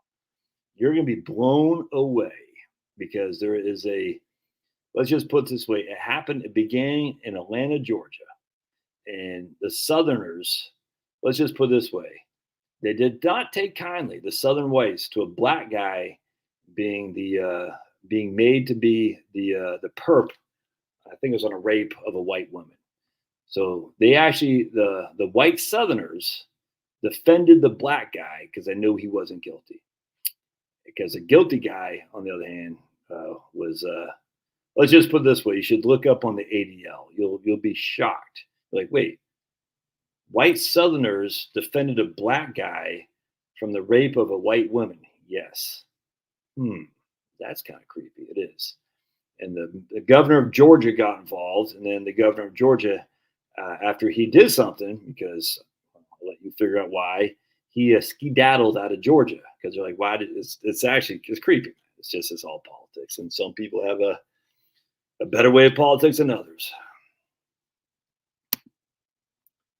Gold versus, you don't ever want, where'd you rather be? I'd rather be in S&P 500, 100%. So Tom says gold versus S&P 500, 100%. But it's not mutually exclusive. You can have both. In the 80s, says Marie, along with co-workers, were involved in a scheme to buy gold coins at a discount. When we received them, we sold for $500 an ounce. Thought we were rich back then.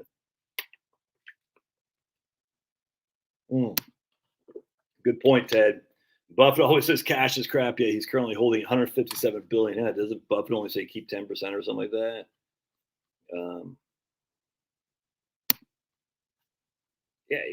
Okay, yes. I mean, these aren't mutually exclusive things, people. I'm not saying don't own gold. I'm just saying the idea that we have gold as a currency in replacement of cash is dumb. It's just not going to happen. It's just not. I'd be a hell of a lot more worried about CBDC than gold it's going to take over at some point for sure. It's going to be a central digital bank currency. I'd be a hell of a lot more worried about that than cash not being just going bankrupt. Come on. We need currency. Currency is the stream to keep the liquidity. Currency, liquidity, shocking. A bank, it's like a river. Currency, liquidity, a bank. We need these things to happen. And the way that happens with cash. Now, again, cash is becoming less and less used because we're using credit cards, for sure. But in terms of investment position, cash is king because cash is liquid, convertible, just like that. Via check, via credit card, via just good old-fashioned greenbacks. Gold, good luck with that. I'd love to see people do that. I'm telling you, I keep cash. I don't have any cash in my wallet right now. I wish I did because I forgot to go to the ATM. Cash for me is my reserve. Now, do I have some gold? Yes. Should you have gold? 100%. But if you're sitting there saying, I don't want a money market account, I'm going to buy a bunch of gold instead, I just think I don't think you should do that. 100%, dude. The entire world runs on USD. Well, might not anymore. That's what everyone's worried about. They're worried about the world not running on the petrodollar anymore. And we'll see. But do people not realize the American economy is still by far and away the largest economy in the world? Hell, California is like the 4th largest economy in the world. You know what I'm saying? People want to trade with us because we have the money, the natural resources, we have the know-how. We still crush. It's not like we're freaking Guatemala. Nothing wrong with you, Guatemalan, but you're not America. We are the United States of America. We still get it done. And as such, we're going to say, if you want us to buy our goods, your goods, which is exactly what they want. All these countries are exporting countries. Who do they want to export? They want to export to us because we have the money. So they say, you want to sell your products to us to keep your economy going and your people employed at the level of middle class they've achieved over the last 50 years or so. You're going to take the dollar. It's just that simple. If you want to sell us your goods, China, Vietnam, Russia, all these people, you're going to take our dollar in return. So what happens? Again, economics 101. China sells us this crappy phone made by slave labor. And yes, I'm a hypocrite for buying it. I grant you, it sucks. I'm absolutely a sinner. How do we pay China for that crappy old phone? With dollar bills. They say, here's some dollar bills. That's what they call the current account and the capital account. And the current account, I forgot which one is which. It's been such a long time. I forgot. Anyway, it's current account and capital account. The two things are the same coin here. So anyway, we say, we'll take your phone, we'll give you $50, whatever the hell it is. China says, okay, of that $50, some of that's going to go to the slave labor. Some of that's going to go to fund the freaking commie, invasion of Taiwan. And the rest, we have more to do. We don't know, we're going to buy some stupid real estate and it's going to go bankrupt and whatnot. We still have some surplus. I can't remember if it's capital current. They still have surplus currency. Well, what do they do with that surplus currency? They'd like to get a return on that money too. They'd like to make some money on their surplus currency. So what do they do with that cash they have? Again, dollar bills. What do they do with it? Well, they can spend it, or again, not mutually exclusive. They do what? They can invest it. They can invest in some crappy real estate endeavor, which they've done, which is going bankrupt. They can freaking invest it in Russian rubles, I suppose, because everyone's getting off the dollar, right? Or they can invest it in 5% U.S. Treasury 10-year bonds. What do you think they're going to do? Oh, they invest in 5% U.S. Treasury bonds, 5% U.S. Treasury bonds, 10-year Treasury bonds. What do they get with that Treasury bonds? Oh, they get cash, not rubles, not rupees, cash. Good old-fashioned U.S. greenbacks. That's what they get. What do they do with that? Oh, they have to buy some of our stuff because Chinese need stuff from us too, believe it or not. It's not just one-way street. They need stuff from us. Coal comes to mind. Oh, yeah. They like our energy because we have lots of natural resources. Shocking. And other than Sniffy Joe up there, and once Trump gets back in, because he's going to win, we need to open up that spigot and start freaking mining for coal like you wouldn't believe. Coal, natural gas, and oil. 100%. Start freaking digging the ground, baby. And so China says, we want some of that because the world runs on energy. So how do they buy that? Oh, from their capital current surplus from selling us this, the cash, and the money they got in the interest on bonds. They start sending that back to us. Shocking. And we send them coal. We send them freaking natural gas, wheat. We send them all that. So you think this BRICS is going to stop that from happening? Oh, they're going to get rid of the dollar. Won't be any petrodollar. They still want U.S. stuff. Remember, we got 330 million people in the U.S., dudes. We're not South Korea. We got a crap load of people. The most are productive. Maybe not as productive as we'd like. Yes, we do get a bunch of lazy fools, I grant you. We got a lot of productive people here still paying taxes, still going to work. You know what I'm saying? Still got freaking a cot and 3 hots. Still busting their ass and taking names. And as such, we got a lot of consumers who want new phones, who want new freaking crappy TVs, who want the new gadgets that are made in China, Vietnam, India, and stuff like that. And we got a bunch of outsourcing. That's what I think is Lenin, was it Karl Marx or Lenin? We'll sell to the capitalist the rope with which he uses to hang himself. So like American corporations are so freaking stupid. They're outsourcing a lot of American labor to these other countries. And that's, you just can't keep doing that. At some point, that is literally, that's theoretically, rhetorically, whatever it is, you're selling yourself, you're buying the short-term rope for the long-term you're going to hang yourself with. So that is a problem, outsourcing, 100%.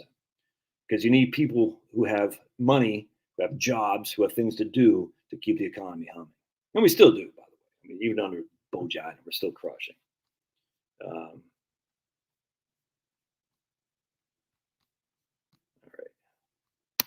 Colin Powell, Iran, right, exactly. They want a war with Iran, 100%, man.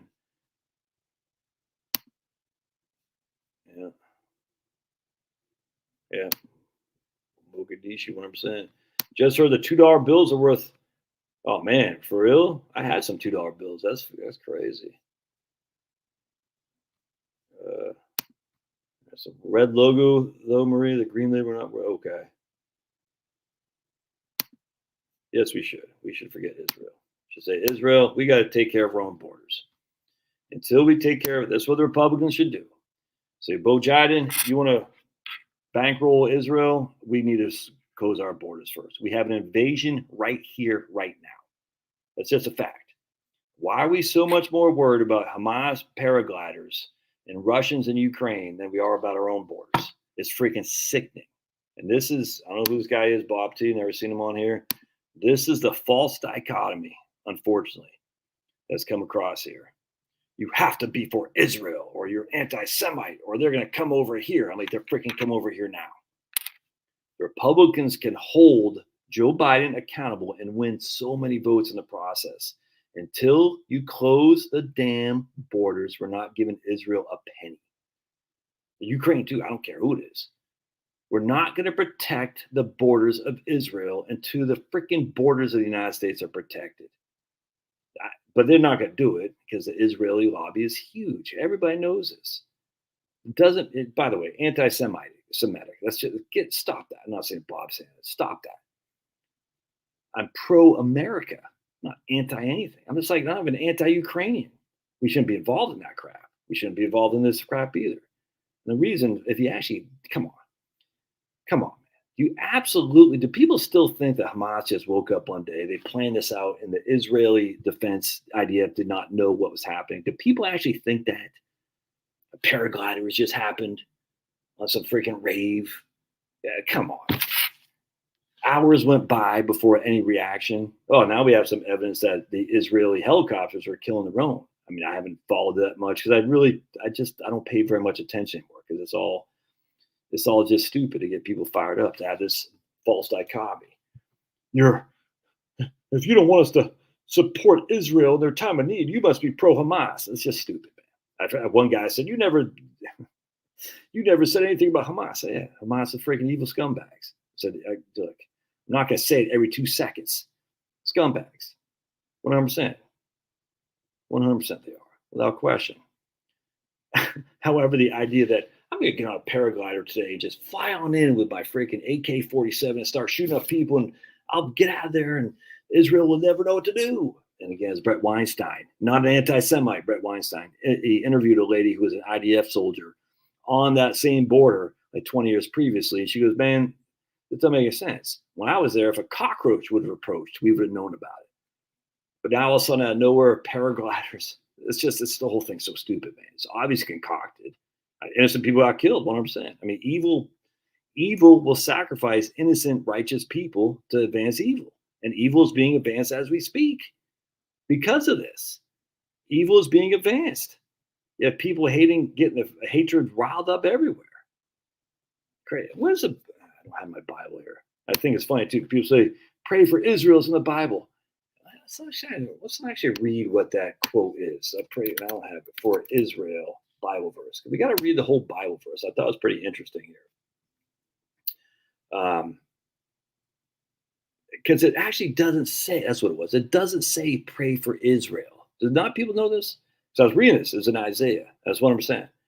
It doesn't say pray for Israel. There's Isaiah 62, 1 through 12. On your walls, old Jerusalem, I have set watchmen all the day and all the night. They may never be silent. You who put the Lord in the remembrance, take no rest and give him no rest until he establishes Jerusalem and makes it a praise on earth. Pray for the peace of Jerusalem. Pray for the peace of Jerusalem. Pray, this is Paul, which, I have challenges with. Pray based on the Lord's promise that all of Israel will be saved as is written. The deliverer will come out of Zion. He will turn away ungodliness from Jacob. Jacob. Who is Jacob? Oh, Jacob is Israel. Are there borders for Jacob? For this my covenant with them, and I will take away their sins. Nothing says pray for Israel. It says pray for the peace of Jerusalem. They shall prosper that love thee. That's in Psalms 122, 6 through 9. Peace be within thy walls and prosperity within thy palaces. For my brethren, you can pray for Jerusalem. Well, this is in Gaza, right? Pray based on the Lord's promise that all of Israel will be saved, as is written, the deliverer will come out of Zion, and he will turn away ungodliness from Jacob. Is Jacob a border, or is Jacob a human being? I hear this all the time. The Christians have been so... I can't really say too much more on YouTube. You must be an anti-Semite. Oh, well, what? Do you even know what a Semite is? Well, do people not know anything? I was called. I said, what? It's insane. Not in the least. What's a Semite? Define it, please. Oh, yeah, Semite. Yeah, okay. Ugh. Oil inflation, 100%. Not protecting our borders is 100%, Hodges. This is literally part of the plan. Love me some Jerome Powell. Jerome Powell for president, absolutely. If our military had to go to war, do we have enough? I know, that's a great question, Doug. Doug Casper, the ghost. Do we have enough armaments or has been left in Afghanistan sent to Ukraine? No one has any idea. No one has any idea.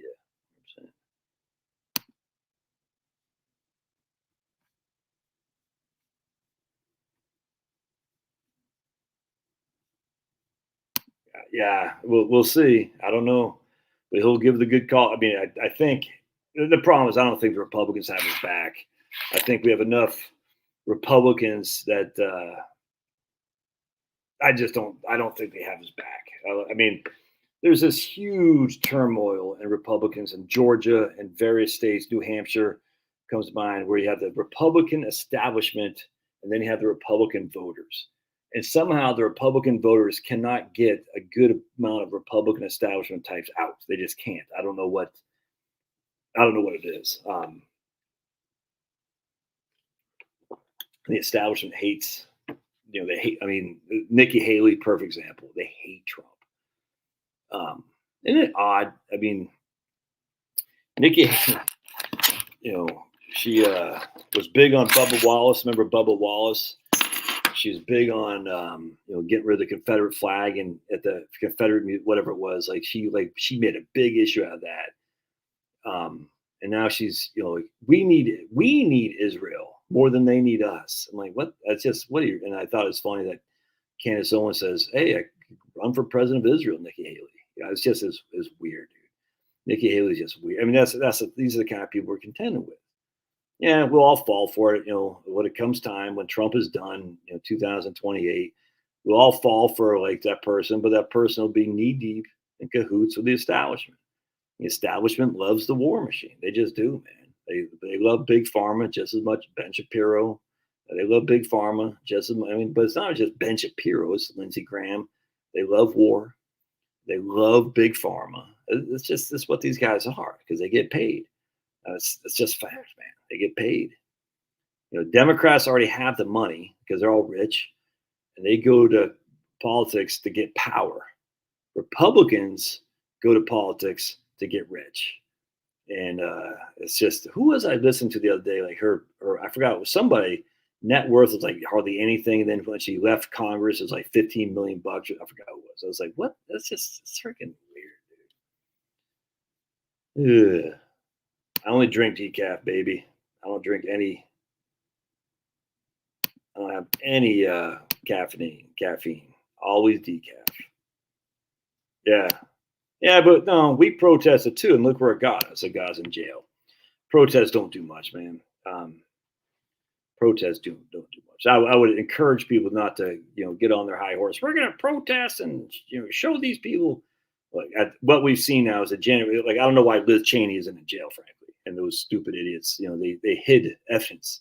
I don't know. I don't know why. I don't know how the Supreme Court didn't get involved. I literally don't know. I don't know how that works.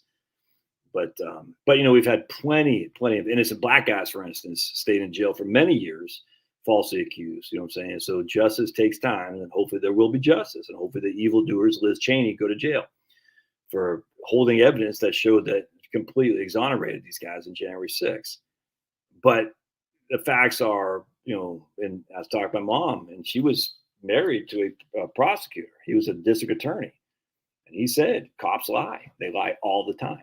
All the time. That's what they do. They lie. And the sad thing is when the cops lie, is you have to prove them innocent. And just watch what's going on with my man Turtle Boy up there in Worcester, Massachusetts. He's facing years in prison for interfering with an investigation where the cops just fully made crap up. It's crazy, man. It's crazy. And you're like, how did they get away with this? Well, because they're in charge. And the system is set up for the cops, the district attorney and all that to be in charge.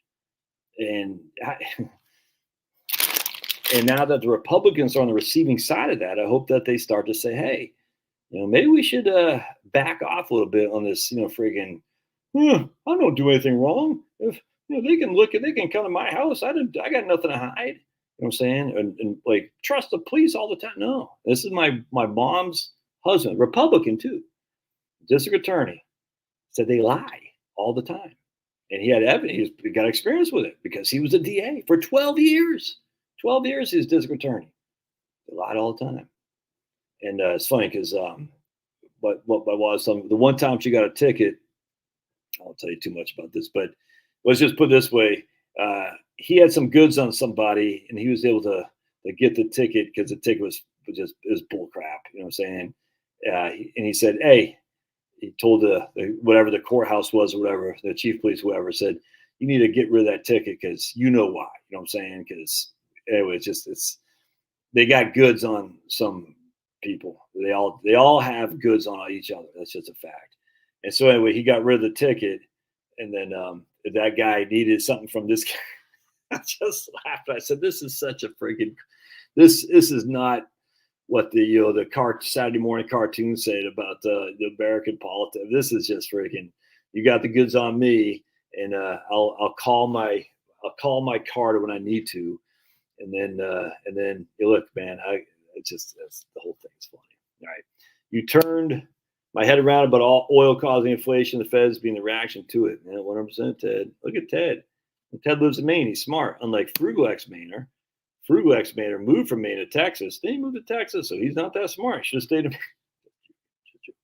high inflation. High inflation leads to high energy prices, says a guy who accused me of being too caffeinated. Can you? Oh. Oh my goodness. High inflation leads to high energy prices. Oh. Oof. All right. Caused too much demand going on out there. So there wasn't too much demand back. Okay. All right. People love to think the printing machine go whir, that causes the inflation. Because the stimulus checks this time. That's what caused it. But all the other years of massive printing didn't cause the inflation. But the stimulus checks, that's what caused it. There's always going to be a whipping boy. What caused inflation? Bailing out. It gets old, man. It gets old. The stimulus checks cause massive inflation. Yeah. So this guy says a stimulus check causes massive inflation. And then this guy says high inflation, high energy prices are caused by high inflation. Yeah, boy. Sadly, I don't want rates to go down. I love 5% saving, 100% family. Love 100%. No debt, cash for car, 100%, man. Jerome Powell for president, 100%. Yeah, so here we go again. So now that's what Frugal X Man was going to say. Now it went directly to the kids out there, and they were spending it all up like crazy. So now, because all the other spending didn't make its way to consumers, of course, it somehow just disappeared. Even though that's not what everyone was saying in 2008, 9, 10. Trust me, that wasn't what people were saying in 1980 under Reagan. Trust me, they were saying that literally. There's too much spending. The deficit's too high. Massive hyperinflation or massive tax hikes. We can't have this. This won't continue. They're literally saying the same thing. So now it's like, well, we put the money directly into people's pockets. Okay. I mean, that could be a warranted discussion, but it's just not, because we know what caused the high inflation. We know what caused it, which was the Ukraine war, which led to massive increases in energy costs. It's just a fact. It's just a fact. And as such, the energy prices go down, inflation goes down. I mean, can the Fed cause a little bit of inflation? Sure. I mean, absolutely. I'm not going to sit here and say printing doesn't do something, because actually there probably should be deflation other than the Fed printing. I will absolutely say, I grant you that. But the idea that the massive stimulus checks causes huge inflation, and yet M2 has gone down. In fact, that book, as I interviewed that guy, I forgot his name, Richard Vague. He has example after example after example of massive printing, and it did not lead to inflation. It just is not it's not even a close to 50% correlation. It's not even close. It's just not, man. So anyway, the issue here is M2's gone down, and yet inflation is still here. So how do you account for that? Right? Because M2's gone down for about 18 months now. I mean, M2 is down for 18 months. How do you account for that? No. And the inflation is still here. It's not back to even close to 2%. How do you account for that? Stimulus checks? Where's that stimulus check coming from? M2's down. Huh. Mhm. Huh. Where is that coming from? And by the way, all these stimulus checks increasing the cost of housing? Because just because you have a bunch of stimulus checks, that didn't warrant you to be able to afford a freaking $450,000 home. So what caused the price of housing to go up so much then? Cars? All that stimulus check caused increase in cars at 50,000 bucks a pop, 40,000 bucks a pop? Oh, what caused that? Huh. Hmm. That is a good point, Josh. Yeah, the price of housing went way up, and my stimulus check certainly wouldn't warrant me being able to buy a house. Hmm. But low interest rates. Oh, okay. Okay. Low interest rates. Oh, interesting. Because interest rates are quite high, and the price of housing has still not gone down very much, if at all. Interesting. Houses are still quite unaffordable. You know, interesting. Hmm. Or you could also say maybe when he shut down the whole damn supply chain for 2 years because everyone's scared crapless of COVID. You know what Fauci said, a severe flu. That's Fauci in New England Journal of Medicine, February 2020. I didn't say it. I'm just reporting what Fauci says. How dare you question Fauci? He wrote in the NEJM, this is a severe flu, but not anything worse. But we're going to shut the whole world down because of a severe flu. That's going to do great on supply chains. You know, supply chains get shut down. They get a war in Iraq, Ukraine, and we're going to go crazy on banning imports, at least the Europeans, of massive amounts of natural gas, and we're going to blow up the pipeline too. Kind of crazy there. What would that have anything to do with energy? Oh, and by the way, we're going to limit our ability to mine our own natural resources. We're going to spend heavy on stupid solar photovoltaic and winds. And what we're going to do, we're going to increase the load and decrease the generation. And what does that do to electricity prices? I wonder what. More demand on electricity because more load, less supply, i.e., with reduced generation. What does that do to electricity cost? And if electricity is more expensive for you, the consumer, what's it more expensive for the producer, the people who use electricity all the time to make goods that you will purchase? What does electricity do? On top of that, what else are we going to do? We're going to get rid of blast furnaces. All right, we're going to have all kinds of recycling of steel scraps. What does that do to the price of steel? Well, it makes it go way up. Because if you can't have a blast furnace, you can't really do what you need to do with steel. So then we have to import more. Yeah, crazy. It's almost like there's more than just a government printing press making inflation go. Brr. It's almost like there's a lot more than just that. Almost like planned. It's almost like it was planned. They want people to get accustomed to downsizing the lifestyle. They've been talking about, look, you can't fly. And I saw a video that's from a couple years ago. Some clown liberal she was going to Portland. I'm not sure Oregon or Portland, Maine, but she was yelling and screaming on the plane at some guy because he's a Trump supporter. She goes, "You don't believe in climate change?" The guy was just like, "Dude, I'm just here trying to take my flight." And I just laughed. I said, "You're on a plane, you freaking idiot. If what causes climate change, these fools, would be CO2. You're on a plane, you freaking fool. The biggest emitter of CO2 is what? Planes and what? Guess the other one. Want to take a guess? You got to try flying an airplane and get on a vacation cruiser. Those cruise ships. And both these companies now, or industries now, advertising. They're trying to be green. You idiots! You idiots! That's not how you do this. You advertise that they're trying to shut down the industry by forcing you to give up your vacation for middle class people because we can't be green in terms of being net zero. It's stupid. Planes will never be net zero. Vacation cruise ships will never be net zero. It's dumb. But instead of fighting back, they do what all corporations do, like, just leave us be. Don't tax you, don't tax me, tax that guy behind the tree. You can tax somebody else. I'll be good, I'll be good. I'll pretend I can be net zero. Ugh. Hey, thanks, Marie. I'm not quite there on deflation yet. I think we're probably if we actually in a normal environment, we would be deflationary. Literally, and look again. Let me just back up. There is something to be said about government printing can lead to some inflation, without question. I don't have any question. I don't have a qualm with that. There can be some inflation. What's happening is not because government printing. It's just not. Some of it. But I think generally speaking, we'd be in a deflationary mode for probably the last 50 years if we were able to retain our budgets, for sure. I absolutely. So there is some hypocrisy there on my end. I grant you. Well, how can you say that? But because we have spent more than we've taken in, and that money does go into the currency, does go into the market, does have people have, especially low interest rates, easy loans, all that stuff does create wealth to something. Wealth.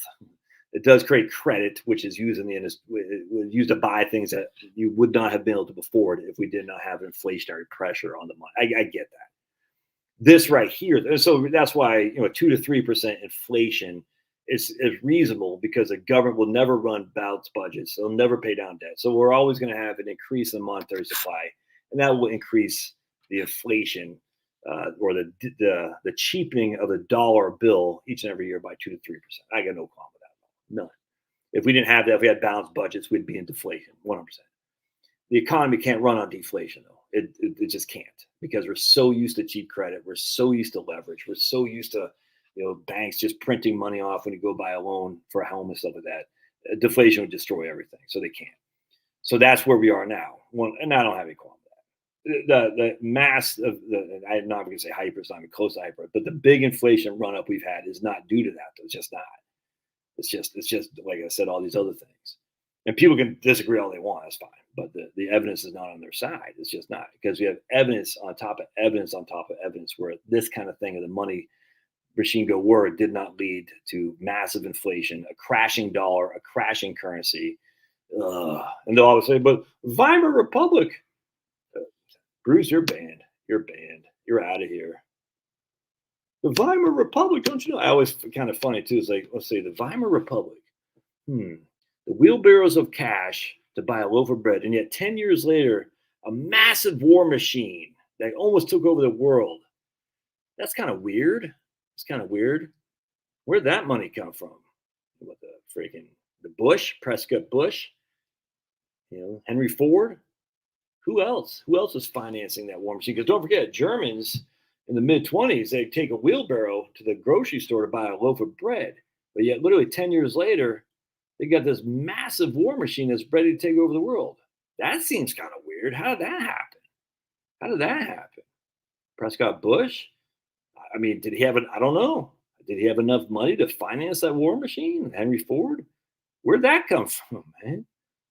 It's kind of weird. The Kennedys? I don't know. I'm just saying, 10 years ago, they had nothing. And 10 years later, they have this machine that's going to run through, Moscow and St. Petersburg and friggin' the Blitzkrieg and all that. No way, dude. Yeah, Filipino wives are pretty smoking hot. I'm not going to lie to you, but not as smoking hot as my wife. Shortages causes inflation, 100%. Yep, 100%. Shortages are what's the cause of inflation. I could not agree more, Brad. Shortages cause inflation, 100%. Yep. Again, supply goes down, demand can stay flat, or it goes up. Either way, supply goes down. What causes supply to go down? Massive regulation, closing down supply chains, increasing cost to do business, regulation, all that stuff. Nope, you're banned too. I do so.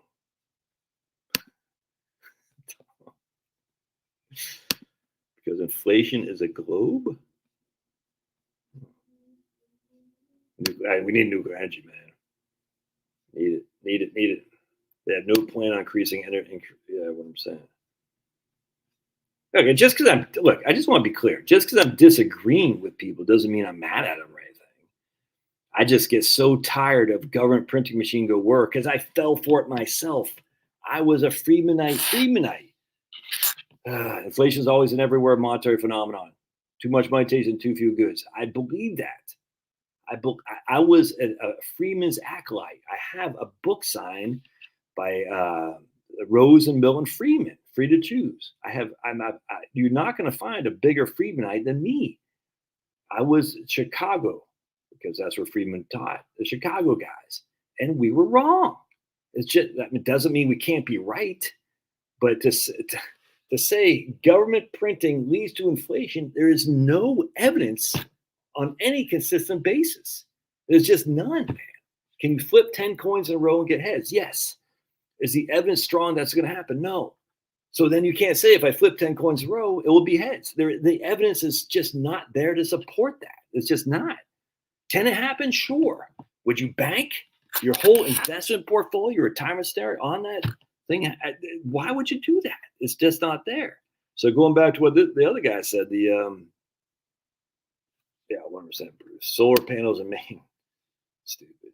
The other guy was saying, for the American Legend guy, it's like, I forgot what I was going to say. About cash in the money market paying 5% or gold. Hey, these aren't mutually exclusive. You can have both, by the way, just FYI. You can't say I'm buying one, not the other. You can't have both. But to sit there and say, I don't trust the government. The dollar's going to crash. I'm going to put all my money in gold. I'm talking about a guy who's about ready to retire, who's got to have some bills to pay. He's still got to do transactions on a daily basis. Cash is king. Not much sun from November to April. Yeah, heat pumps, dude. Heat pumps are, they're pushing that because your stupid governor, freaking half Whitmer up there.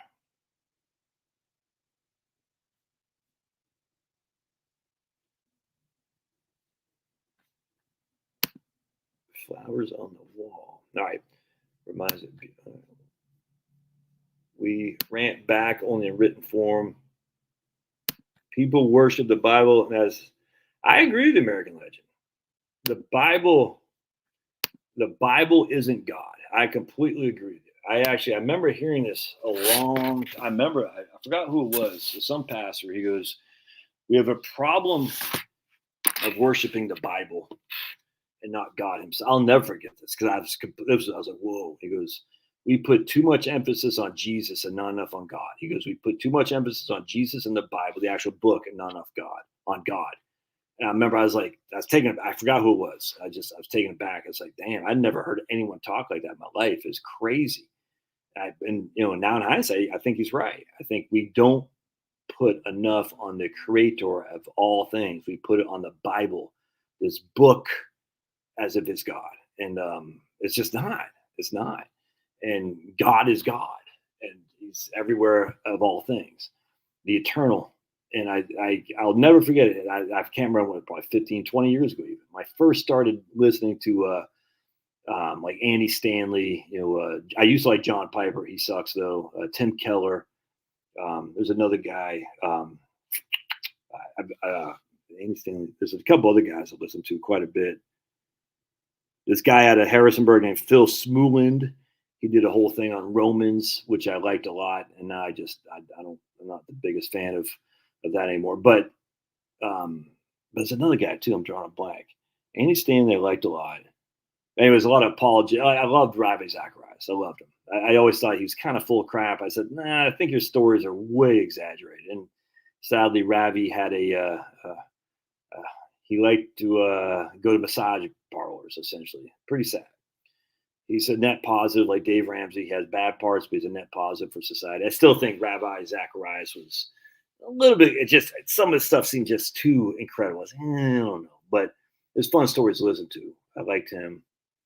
The apologist, Michael Ramsden, big fan of him. Andy Bannister up in Canada, like him. Andy Bannister. There's a couple other ones. There's a couple of English guys. Oh, they're great. John Lennox, the mathematician guy. He's fantastic.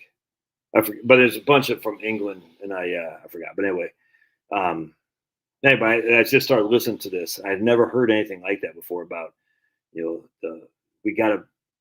God is still God. And don't overlook God in your worship of Jesus, and certainly don't look over God because the Bible. Don't look at the book of the Bible as if it's God, because the way you get with God is pray. It's praying. Yeah, I'm not in disagreement with you, brother. I'm not in disagreement. I'm not in disagreement. Um, and then we know that the Thomas More, Martin Luther, who they did not like. They all got together and they went after the Anabaptists. Kind of sad, but anyway. Yeah, they're never going to leave. They're never going to leave, Marie.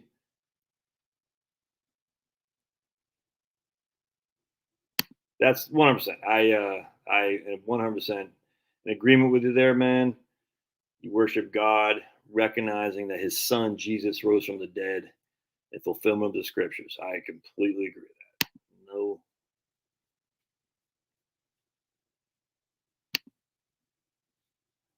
I don't think it's an AI bot. I don't recall seeing him, but he's got good stuff to say here. I was just saying because you're typing a lot, but that's all right, dude. That's all right. Trump. Sweet. That's great news, Marie. Every time I do a live stream, Marie has something to share. I think Marie is the one who said Ruth Bader Ginsburg died. Marie also said in the locals live stream about what happened in Lewiston. All right. Yeah, right on. All right, I'm gonna get out of here, my friends. I'm getting tired. Hey, look at my back in Maine soon on leave. All right, look at Jeremy back in Maine. I the favorite Scanlon kid. Maybe now because I'm the one who went to see her for Thanksgiving. I'll be in the doghouse soon with my mom. I guarantee. Thanks, Jeremy. Appreciate you. 29199. You back up in there and Jeremy, you're in Augusta. No, you're not in Augusta. Where the hell are you at, Jeremy? I forgot.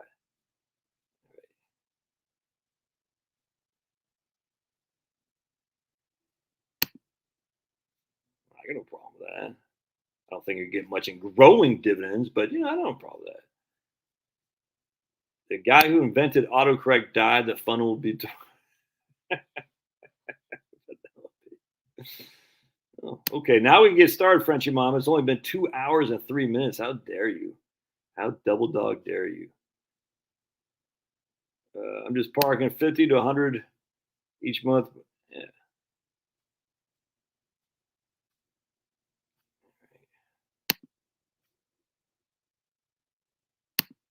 Oh, by the way, Andrew is back. Everyone was asking about Andrew. Was it last week? Andrew is back and ready for action. So his surgery went well. Say prayers for all people that, dear Heavenly Father, we just thank you for Andrew's recovery from his surgery. I'm sure he's got some physical therapy to contend with. Just keep him on the straight and narrow to get back so he can take care of his wife. And Lord, we pray for all those who are facing surgeries, facing right now scary things in the hospital, who are dealing with physical ailments that scare them. Just grant them the peace in whatever comes forward. Your will be done, Lord, and just give us the strength to recognize your will be done. And even it might not come out in this temporal plane the way we hope and anticipate and pray for. It's all under your command. And as long as we have faith, it'll all work itself out. We just pray in Jesus' name. Amen. So Andrew's back. So that's good, man. Exactly. Look at my man Fern remembering Andrew. Look at that. Good job. Hey, there's Sue West Pete.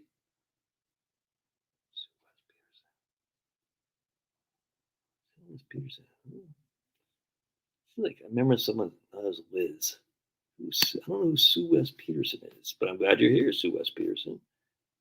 Yeah, look at my man Vern remembering Andrew. Right here. They said a Tucson heart attacks they could date. Yeesh. Look at my man. Look at the bot, American Legend, the bot, telling Andrew he hopes he's doing okay. And bots don't say that. Look at Celtic Spirit. My dad had a cardiac issue, eventually died by a stroke. His car caught him 85 years with a bum ticker.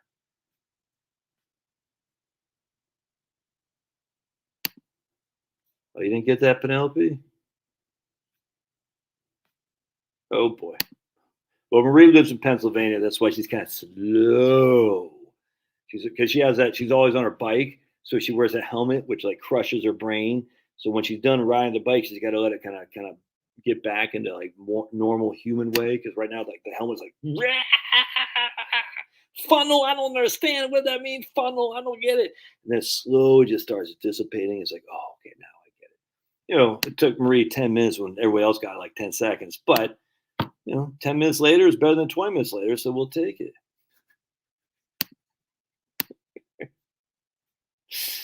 Oh, Marie, that is good stuff. Funny how I looked several times and on the last one. Everybody's laughing, Marie. That's good stuff. I'm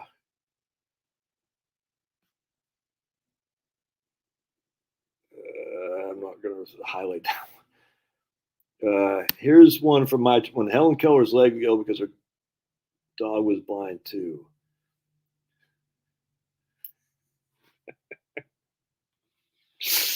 I just listened to Mark Ripito, who does Starting Strength. He goes, "What do you call a guy with no arms and no legs laying on the floor?"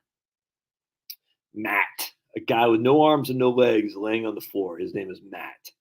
What do you call a guy with no arms, no legs hanging on a wall? Art. What do you call a guy with no arms and no legs in a bathtub? Bob. What do you call a knight that won't fight? Surrender. Oh man. Oh man. Yeah, I just don't like covered calls, man. I mean, like they can play a small role. I got no qualm with that, but I'm not the biggest fan of that. When the markets crash, your covered calls hurt. They just do. All right, let's see what else we got. Have skills, 100%. Have skills, you can always borrow that. I could not agree more. And my skills won't pay the bills when the electricity stops. No one's going to want to hear some guy rapping on financial stuff when we're all on gold and silver. You know what I'm saying? So I'll be at Andrew's house. Andrew would be doing live streams like, Andrew, how do I wire a 120 outlet? And he's like, I don't know, dude, $50, I might give you something. But when these times will change, but my skill will be like, who's that Josh guy? What an idiot. What the hell? Yeah, I like silver. I like, yeah, 100%. I got no qualms with REITs. I got none whatsoever, man. I'm none whatsoever. I think REITs actually, like you said, if someone likes real estate but doesn't want to deal with it physically, 100%. No qualm at all, brother. All right. Let me just get down to the bottom here and see what we got, and then we're gonna get out of here because I am tired. Come now, found agree. Yeah, come now. Yeah, I never heard that one. Stop giving me money, Jeremy. My goodness, stop. Freaking everyone, just Jeremy, stop. I appreciate it, but look, man, you got to worry about getting that Filipina out here in the United States. So save your money for her. Cash is king, 100%, brother. This right here is man, I got your name on the top of my head. I can't remember. How about Spots on the Wall by Hu Feng Tong? 100%. There's Kurt Thomas. You can never predict the field. All we do is best we can hope for somebody. Yeah, 100%. All right. RC Sprout. There we go. Yeah, 100%. It was Russ. That's what it was. Russ. Look at my man Russ. Right on. Debt free. Maybe look at that. My man Russ. He's got cash. He's not worried about anything. He says, took your advice a couple years ago, and along with being debt free, has made my retirement go well. Not too stressed when market at 1%. Cash lets you sleep at night. All right, I'm gonna get out of here. I'm getting tired.